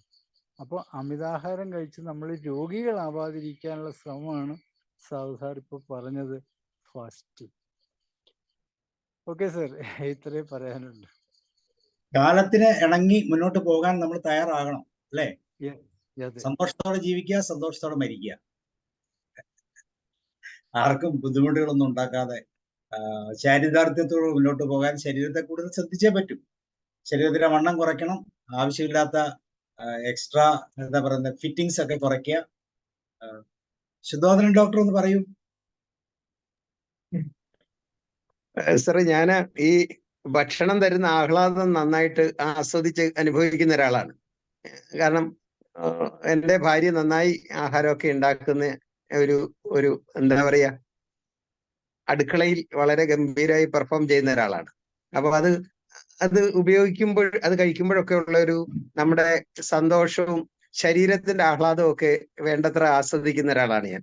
പക്ഷെ അതൊന്ന് ഉപേക്ഷിച്ചു കഴിഞ്ഞാൽ എൻ്റെ ശരീരം പ്രതിഷേധിക്കുകയും ചെയ്യും, ഞാൻ വല്ലാതെ വിഷാദത്തിലാകുകയും ചെയ്യും. കാരണം അതിന്റെ ഒരു ശരീരത്തെ പീഡിപ്പിക്കുന്ന പോലെയാണ് എനിക്ക് തോന്നാറുള്ളത്. അത് മനസ്സൊരുക്കം അല്ലാത്തതുകൊണ്ടായിരിക്കും അങ്ങനെ സംഭവിക്കുക.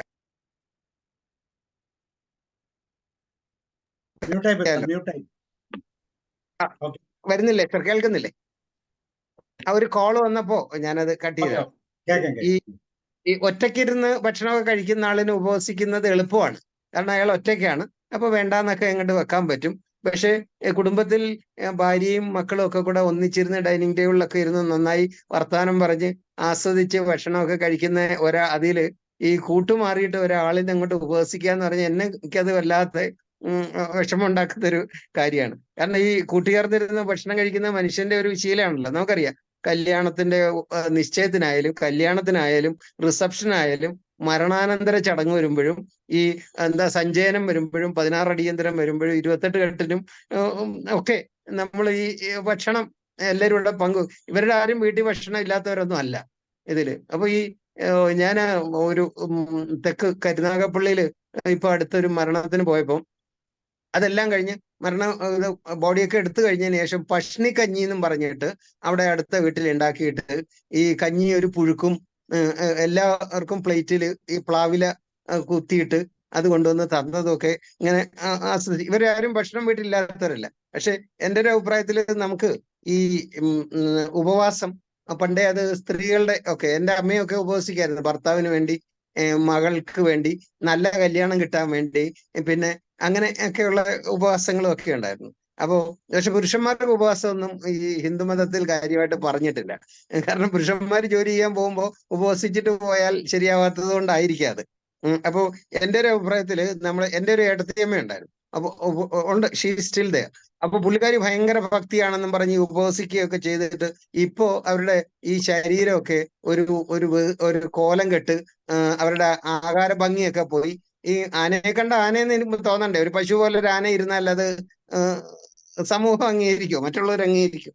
ഇപ്പൊ പുള്ളിക്കാരി വലിയ അസിഡിറ്റിയും അതേപോലെ തന്നെ അൾസറും ഒക്കെയുള്ള അതിഭയങ്കരമായ ഉപവാസത്തിന്റെ അനന്തര ഫലമായിട്ട് പുള്ളിക്കാരി ഇപ്പൊ രോഗിയായിട്ട് മാറിയിട്ടുണ്ട്. അപ്പൊ എൻ്റെ ഒരു അഭിപ്രായത്തിൽ നമ്മൾ ഈ ഉപവസിക്കുന്നത് ഒക്കെ ചെറുപ്പത്തിലൊക്കെ ഭയങ്കരമായിട്ട് ഭീകരമായി തിന്ന ഭഗന്മാരൊക്കെ ഉപവസിച്ചോളട്ടെ. പക്ഷെ എന്നെ പോലെ ഈ നല്ല രുചിയായ ഭക്ഷണം അല്പം കഴിക്കുന്നവർ എന്ന് പറഞ്ഞാൽ രാവിലെ 2 ഇഡ്ഡലി, ഉച്ചയ്ക്ക് ഇത്തിരി ആഹാരം, പക്ഷെ അത് മീൻകറിയും ഒക്കെ കൂട്ടിയിട്ട് ആസ്വദിച്ച് കഴിക്കുന്നവര്, ഈ ബയോളജിക്കൽ റിഥം തെറ്റിക്കാതെ ജീവിക്കുന്നവരെ സംബന്ധിച്ചിടത്തോളം ഉപവാസം നിർബന്ധമാണെന്ന് എനിക്ക് തോന്നുന്നില്ല. പിന്നെ അത് നമുക്കൊരു കൃത്യനിഷ്ഠ, അത് വളരെ പ്രധാനം. സാബു സാറ് കാരണം എൻ്റെ വീട്ടിലെ ഭക്ഷണ സമയം ഞാൻ രണ്ടാളോട് ഇരുന്ന് ഇതൊക്കെ കേൾക്കും. അത് കഴിഞ്ഞ് 8 മണിന്നാക്കി ഭക്ഷണം, 8 മണിന്ന് ആയിപ്പോയി. അത് 7 മണിക്ക് കഴിക്കണം എന്ന് പറഞ്ഞാൽ സാറിന്റെ ക്ലാസ് എൻട്രി ചെയ്യാൻ പ്രയാസം വരുന്ന ഒരു കാര്യം. അപ്പൊ നമുക്കൊരു കൃത്യനിഷ്ഠ ഉണ്ടായാൽ മതി, അളവ് കുറയ്ക്കുക, അങ്ങനെയൊക്കെ ഉണ്ടെന്നുണ്ടെങ്കിൽ വലിയ പ്രശ്നം ഇല്ലാതെ പോകും. പിന്നെ ഈ പട്ടിണി കിടന്ന് ശരീരത്തിനെ പീഡിപ്പിക്കുന്നതൊന്നും എനിക്ക് അത് ശാസ്ത്രീയം എനിക്ക് ഇത് നന്നായി ഇതൊക്കെ അറിയുന്ന ആളാണെങ്കിൽ പോലും എനിക്ക് ഈ ജീവിതം നൽകുന്ന ആസ്വാദനങ്ങളും സന്തോഷങ്ങളും അതൊക്കെ വേണ്ടാന്ന് വെക്കുന്നതിനോട് എനിക്ക് യോജിക്കില്ല. പക്ഷെ അളവ് കുറയ്ക്കൂ. അത് നമ്മുടെ ദേഹത്തിന് യോജിച്ച്, ജോലിക്ക് യോജിച്ച് വളരെ അളവ് കുറച്ച്, പ്രായം കൂടുന്തോറും, കാരണം ഓരോ ഏജിൽ കഴിക്കേണ്ട ആഹാരത്തിന്റെ അളവും ഒക്കെ വ്യത്യസ്തമാണ്. അപ്പൊ ഈ എൻ്റെ ഒരു സുഹൃത്ത് ഈ പുള്ളി കീറ്റോ ഡയറ്റിലേക്കൊക്കെ മാറി, തടിയൊക്കെ കുറച്ചു, അത് പുള്ളി ദേഹമൊക്കെ ഭംഗിയാക്കി വന്നു. പക്ഷെ അയാൾ ഒരു രോഗിയെ പോലെയാണ് ഇപ്പൊ ആര് കണ്ടാലും ചോദിക്കും, എൻ്റെ ഒപ്പമുള്ള ആളാണ്, പക്ഷെ കണ്ടാൽ ചോദിക്കും ഇപ്പൊ എൻ്റെ അച്ഛനാവാൻ ഉള്ള ഒരു രൂപത്തിലാണ് പുള്ളി നിൽക്കുന്നത്. അപ്പൊ നമ്മുടെ ഈ സമൂഹം അംഗീകരിക്കുന്ന ആകാര ഭംഗി, അതേപോലെ നമ്മുടെ ജോലി, നമ്മൾ ഈ വാരി വലിച്ച് വല്ലവരുടെയും റിസപ്ഷന് പോയിട്ട് അവിടെ ഇരിക്കുന്ന എല്ലാം കൂടെ വിഴുങ്ങേണ്ട കാര്യമൊന്നുമില്ല. വേണ്ടത് മാത്രം എടുത്ത് ലഘുവായിട്ട് കഴിക്കുക, അതൊക്കെ മതിയാവും ഈ പ്രായമാകുന്ന ഒരാളിനെ സംബന്ധിച്ചോളം. ഞാൻ സീനിയർ സിറ്റിസണിൽപ്പെട്ട ഒരാളായതുകൊണ്ട് എൻ്റെ അഭിപ്രായത്തിൽ ഇനി അല്പകാലമൊക്കെ ഉള്ളൂ. പക്ഷെ അതൊക്കെ ഭക്ഷണമൊക്കെ ആസ്വദിച്ച് വെറുതെ പട്ടിണി കിടന്ന് ഈ പറഞ്ഞ പോലെ ദേഹത്തിനെ പീഡിപ്പിച്ച്, അതേപോലെ ഭാര്യയും മക്കളും ഒക്കെ രുചിയായിട്ട് കഴിക്കുമ്പോൾ ഞാൻ മാത്രം മാറിയിരുന്നിട്ട് ഉപവാസത്തിലാണെന്ന് പറയാനുള്ള മനക്കരുത്തൊന്നും എനിക്കില്ല സാർ. എങ്കിലും രസകരമായിരുന്നു, വിഷയം രസകരമായിരുന്നു ഇന്നത്തെ ഈ അവതരണം. സാറ് ഭക്ഷണത്തിൽ ഇങ്ങനെ കയറി പിടിക്കുമെന്ന് ഞാൻ വിചാരിച്ചേ ഇല്ല. എങ്കിലും ഉപവാസത്തിന്റെ പ്രാധാന്യമൊക്കെ നല്ലതാണ്. പക്ഷെ ഈ ഭക്ഷണം ആസ്വദിക്കുന്ന ഒരാളെന്നുള്ള രീതി ഞാൻ എൻ്റെ വ്യക്തിപരമായ അഭിപ്രായങ്ങളൊക്കെ പറഞ്ഞു എന്നേ ഉള്ളൂ. Anyway it was informative. ശരിയാണ് സാർ, അത് വളരെ കറക്റ്റ് ആണ് സാർ. അത് 2 പോയിന്റുകൾ സാർ കൃത്യമായിട്ട് പറഞ്ഞു. ശരീരത്തിന് ഇണങ്ങുന്ന രീതിയിൽ, യോജിക്കുന്ന രീതിയിൽ എന്ന് പറയുമ്പോൾ അത് കറക്റ്റായി. അപ്പൊ നമ്മുടെ പരിപാടി അവയർനെസ് ആണ്. അപ്പൊ അത് ആർക്ക് കൊള്ളുന്നു എന്നൊന്നും പറയാൻ പറ്റത്തില്ല.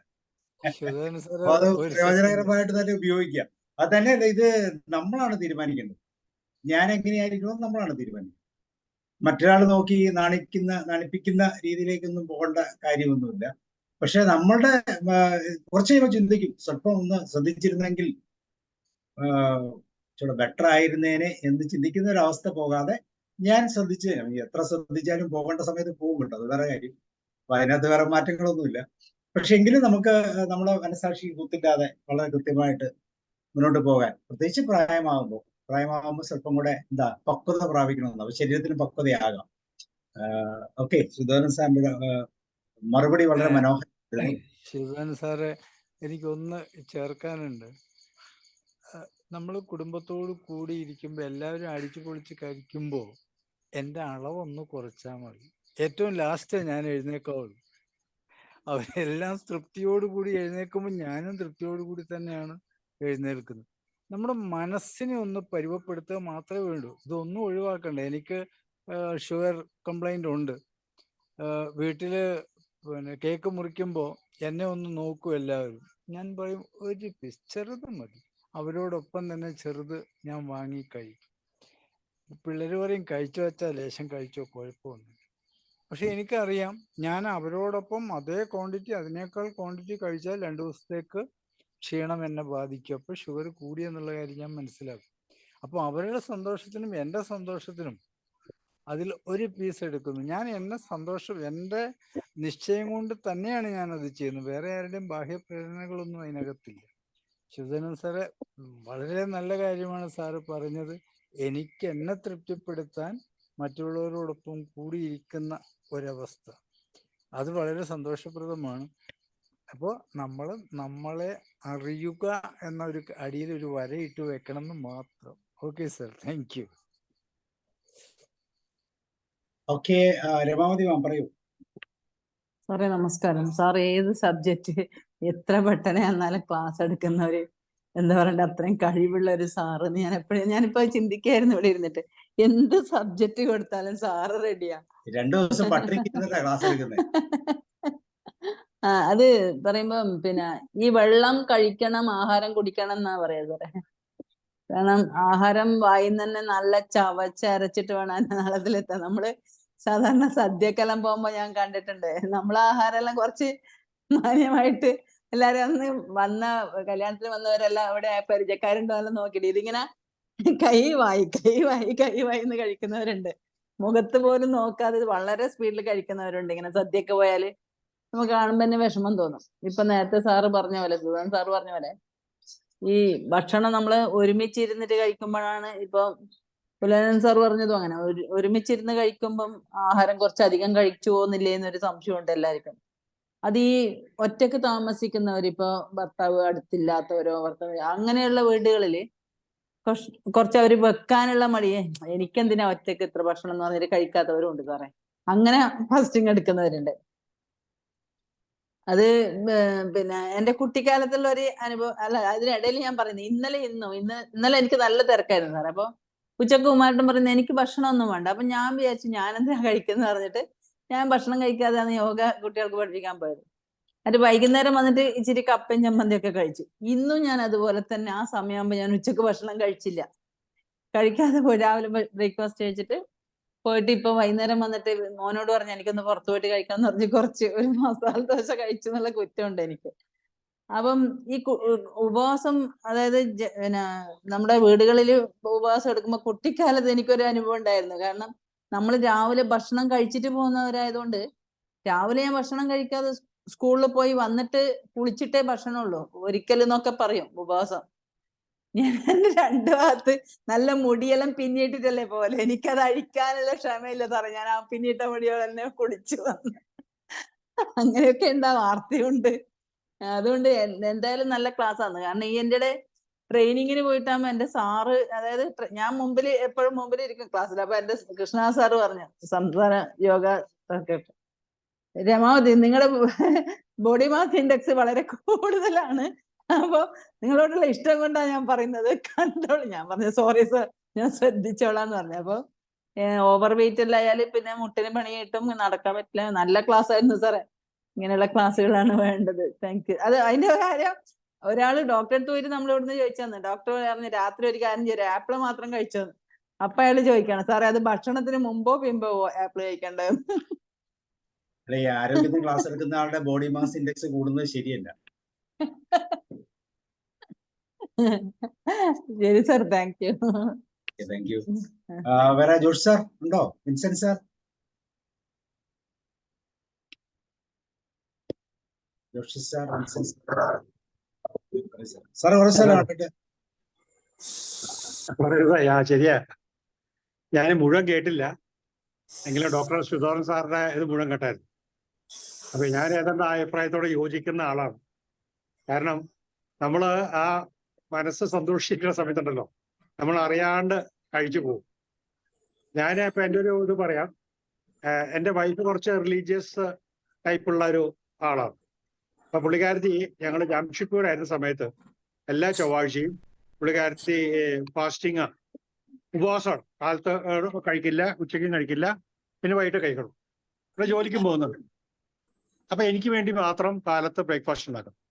അപ്പൊ ഞാൻ പറഞ്ഞൊരു കാര്യം ചെയ്യേ, എനിക്ക് ഉണ്ടാക്കണം ബ്രേക്ക്ഫാസ്റ്റ് ഞാൻ പോണ വഴിക്ക് വല്ല ഏതെങ്കിലും ഒരു പാവപ്പെട്ട ആൾക്ക് കൊടുക്കും. അപ്പൊ പിന്നെ അത് അങ്ങനെ എനിക്കൊരു മനസ്സിൽ സംതൃപ്തി, ആ കാര്യം നടക്കുകയും ചെയ്യും. എനിക്ക് ഉപവാസം എന്നുള്ള പേരുമായി, ഒരാളെ സഹായിക്കലുമായി. പക്ഷേ ഉച്ചയ്ക്ക് ഒരു മണി കഴിഞ്ഞിട്ടാണ് ഞാൻ ഓഫീസിൽ ഇറങ്ങണം. ആ സമയം നമ്മൾക്ക് എനിക്ക് വിശന്നിട്ട് ഇതായി പോവും. അപ്പൊ ആൾക്കാർ ചോദിക്കും, കൂടെയുള്ളവർ ചോദിക്കും എന്ത് പറ്റി? ഞാൻ എല്ലാവരോടും പറയും ഞാൻ ഇന്ന് ഉപവാസമാണേ, ഞാൻ കഴിക്കാത്ത, ഞാൻ എൻ്റെ ഭക്ഷണം ഞാൻ ആർക്കെങ്കിലും കൊടുക്കും. ഒരു സെൽഫ് പ്രൊപ്പഗൻഡ ആണത്, എന്നെ താനെ പുകഴ്ത്തി പറിച്ചില്. ഞാൻ കഴിക്കണമില്ല, ഞാൻ വേറെ ആൾക്കാരിനെ കൊണ്ട് കൊടുക്കണമെന്നുള്ള കാര്യം ഞാൻ എല്ലാവരോടും പറഞ്ഞു നടക്കുക. കുറച്ച് നാൾ കഴിഞ്ഞപ്പോൾ എനിക്കത് തോന്നി, അയ്യോ ഞാൻ ഈ ചെയ്യണത് തെറ്റല്ലേ, ഞാൻ ഒരു ആൾക്കാർ സഹായം ചെയ്യണേ, ആർക്കും ചെയ്യണേ, അത് പറയരുത്. പറയാണ്ട് ഞാനത് എല്ലാവരോടും കൊട്ടിഘോഷിക്കുകയാണ്. ഞാൻ കാലത്ത് കഴിക്കണില്ല, അത് കൊണ്ടിട്ട് വേറെ ആർക്ക് കൊടുക്കണം, അതോടെ ഞാൻ നിർത്തി. അപ്പൊ അങ്ങനെയുണ്ട്. ഞാൻ പറഞ്ഞത് നമ്മൾ കഴിക്കുന്ന ഇപ്പൊ സാറിന്റെ ഇവിടെ നമ്മൾ ഈ ഇതിൽ കയറിയതിന് ശേഷം ഞാൻ 7 മണിക്ക് എന്നുള്ള കാര്യം ഏതാണ്ട് 8-8:30 ആകുമ്പോൾ ഞാനിപ്പോ കഴിക്കാറുണ്ട് ഡിന്നർ. ഇപ്പൊ ഡിന്നർ കഴിക്കാൻ പോവാം. 8:30 മണി കഴിഞ്ഞാല് പിന്നെ ഞാൻ കഴിക്കുന്നത് നാളെ കാലത്ത് 9 മണിക്ക് ഞാൻ കഴിക്കണം. അപ്പൊ ഓൾമോസ്റ്റ് 12 hours ഒരു ഗ്യാപ്പ് ഉണ്ട്. അത് ശരിയാണ് പറഞ്ഞത്. പക്ഷെ സാർ ഇതിനിടയ്ക്ക് ഒരു തമാശ പറഞ്ഞോട്ടെ, ചെറിയൊരു തമാശ. അതായത് ഒരു ഹസ്ബൻഡും വൈഫും കല്യാണം കഴിഞ്ഞ ശേഷം ഹസ്ബൻഡ് രാത്രി ഒന്നിച്ചിരുന്നിട്ട് ഒരു ഭക്ഷണം കഴിക്കുന്നു. അപ്പോ കുറച്ചു നാൾ കഴിഞ്ഞപ്പോൾ ഈ ഹസ്ബൻഡിന്റെ ഡ്യൂട്ടി 3 ഷിഫ്റ്റ് ഉണ്ട്, A, B, C എന്നുള്ള 3 ഷിഫ്റ്റ് ഉണ്ട്. അപ്പൊ പുള്ളിക്കാരൻ ചിലപ്പോ B ഷിഫ്റ്റ് കഴിഞ്ഞ് വരുമ്പോ ഒത്തിരി സമയം വൈകും. അപ്പൊ ഈ ഭാര്യ നോക്കിയിരിക്കും, ഭർത്താവ് വന്നിട്ടേ കഴിക്കുള്ളൂ. ഭർത്താവ് പലപ്പോഴും പറഞ്ഞിട്ടുണ്ട്, നീ കഴിച്ചു എനിക്ക് വേണ്ടി നോക്കിക്കട്ടെ, ഞാൻ വരുമ്പോൾ 11 മണി കഴിയും, you take the dinner early. പുള്ളിക്കാരൻ സമ്മതിക്കില്ല. ഇങ്ങനെ കൊച്ചുങ്ങളൊക്കെ ആയി. ഒരു പ്രാവശ്യം ഇതുപോലെ ഭർത്താവ് വന്നപ്പോ ഭാര്യ വന്നിരിക്കുന്ന സമയത്ത് മൂത്ത കൊച്ച് ഉറക്കത്തിൽ നിന്ന് എണീറ്റു. അപ്പൊ അവൻ ഇത് കണ്ടോണ്ട് പറഞ്ഞു, അമ്മ വീണ്ടും കഴിക്കണോ? അമ്മ സമയത്ത് കഴിച്ചു കഴിച്ചാ ഭർത്താവിനെ സന്തോഷിപ്പിക്കാനാണ് പിന്നെ കഴിക്കണത്. അപ്പൊ അങ്ങനെയുള്ള നമ്മൾ മറ്റുള്ളവരെ സന്തോഷിപ്പിക്കാനായിട്ട് ചിലപ്പോ നമ്മളിങ്ങനെ ചെയ്തു തരിക്കും. Just okay. Thank you sir, thank you very much.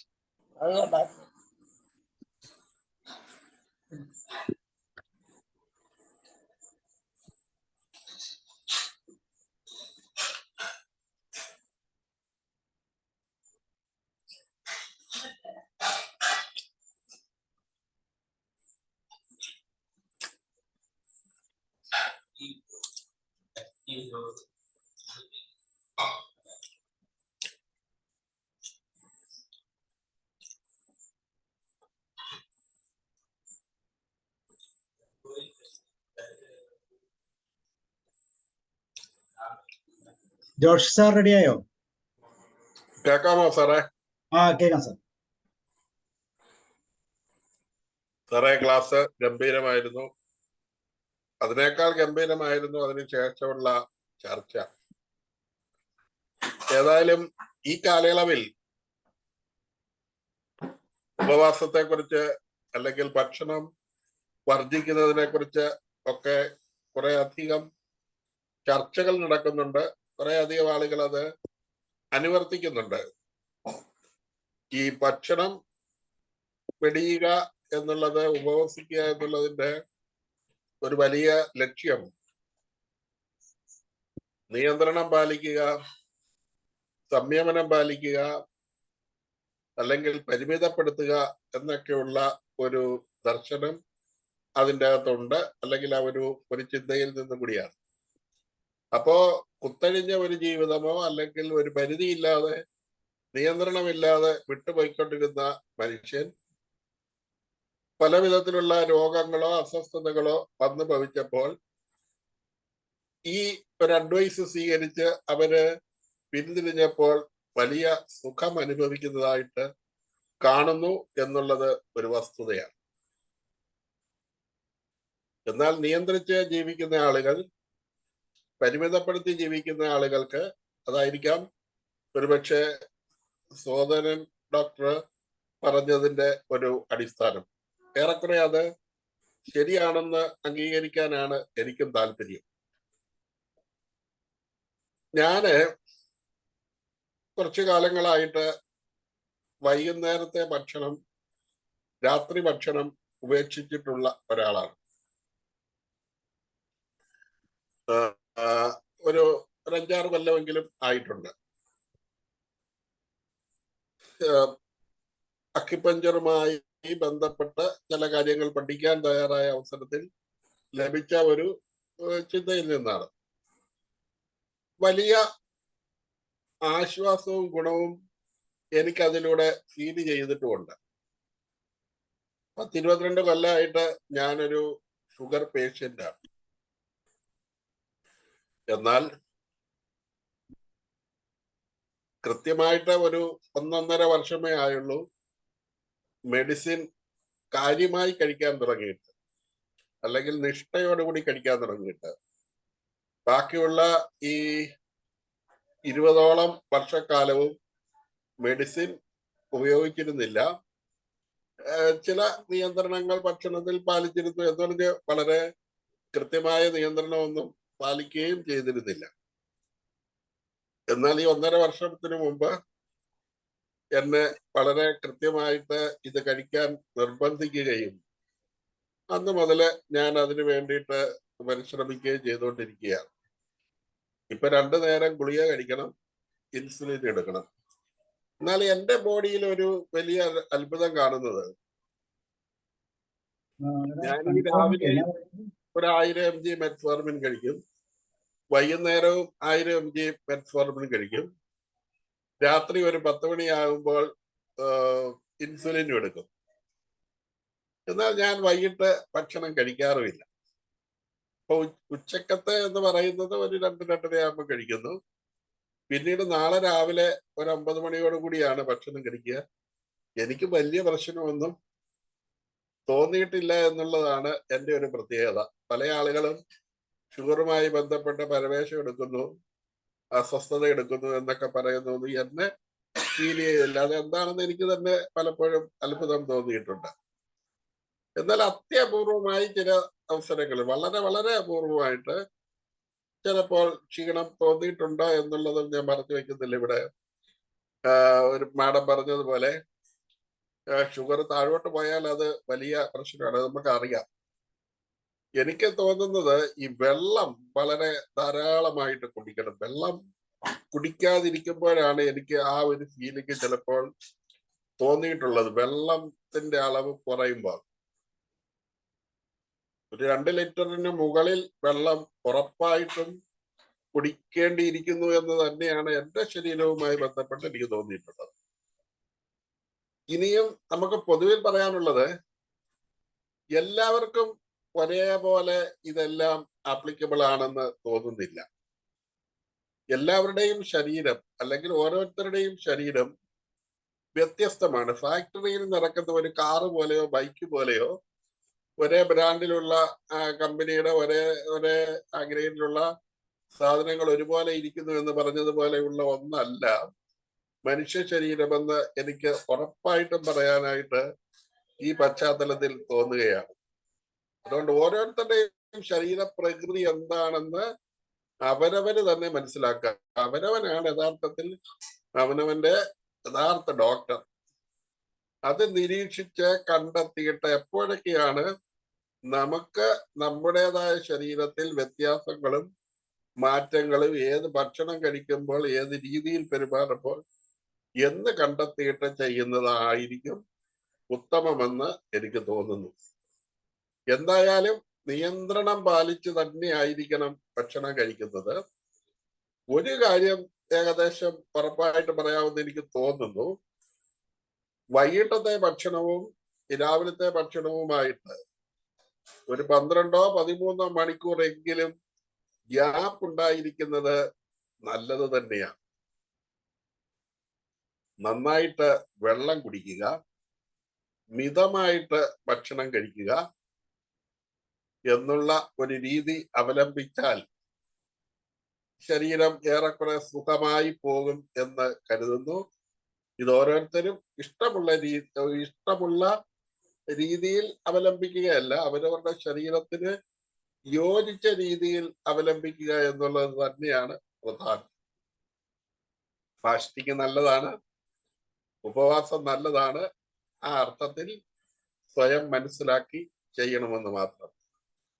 Thank you. ഈ ക്ലാസ് വളരെ നല്ലത് തന്നെയാണ്. ഓരോ അറിവും ഓരോ വിധത്തിൽ ഉപകാരപ്പെടുന്നതാണ്. ലഭിക്കുന്ന അറിവിനെ വിവേകബുദ്ധി അനുസരിച്ച് അവനവന്റെ പ്രാപ്തി അനുസരിച്ച് വേണം അത് സ്വീകരിക്കാൻ എന്നുള്ള ഒരു സന്ദേശം കൂടി അതിനകത്തുണ്ട്. Thank you very much.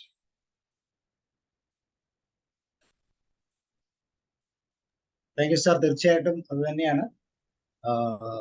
ഇത് വളരെ ശ്രദ്ധയോടെ ചെയ്യേണ്ട ഒരു കാര്യമാണ്. അവരവരുടെ വ്യക്തിപരമായ ഇഷ്ടം, അതുപോലെ ഇത് ചെയ്യുമ്പോൾ പൂർണ്ണ മനസ്സും ഒക്കെ ഉള്ള രീതിയിൽ ചെയ്യുക എന്നുള്ളതും കൂടെ വളരെ പ്രാധാന്യമാണ്. ഓക്കെ, അപ്പൊ താങ്ക് യു. നമുക്ക് വൈൻഡപ്പ് ചെയ്യാം. Thank you very much and see you. നാളെ നമുക്ക് വീണ്ടും കാണാം.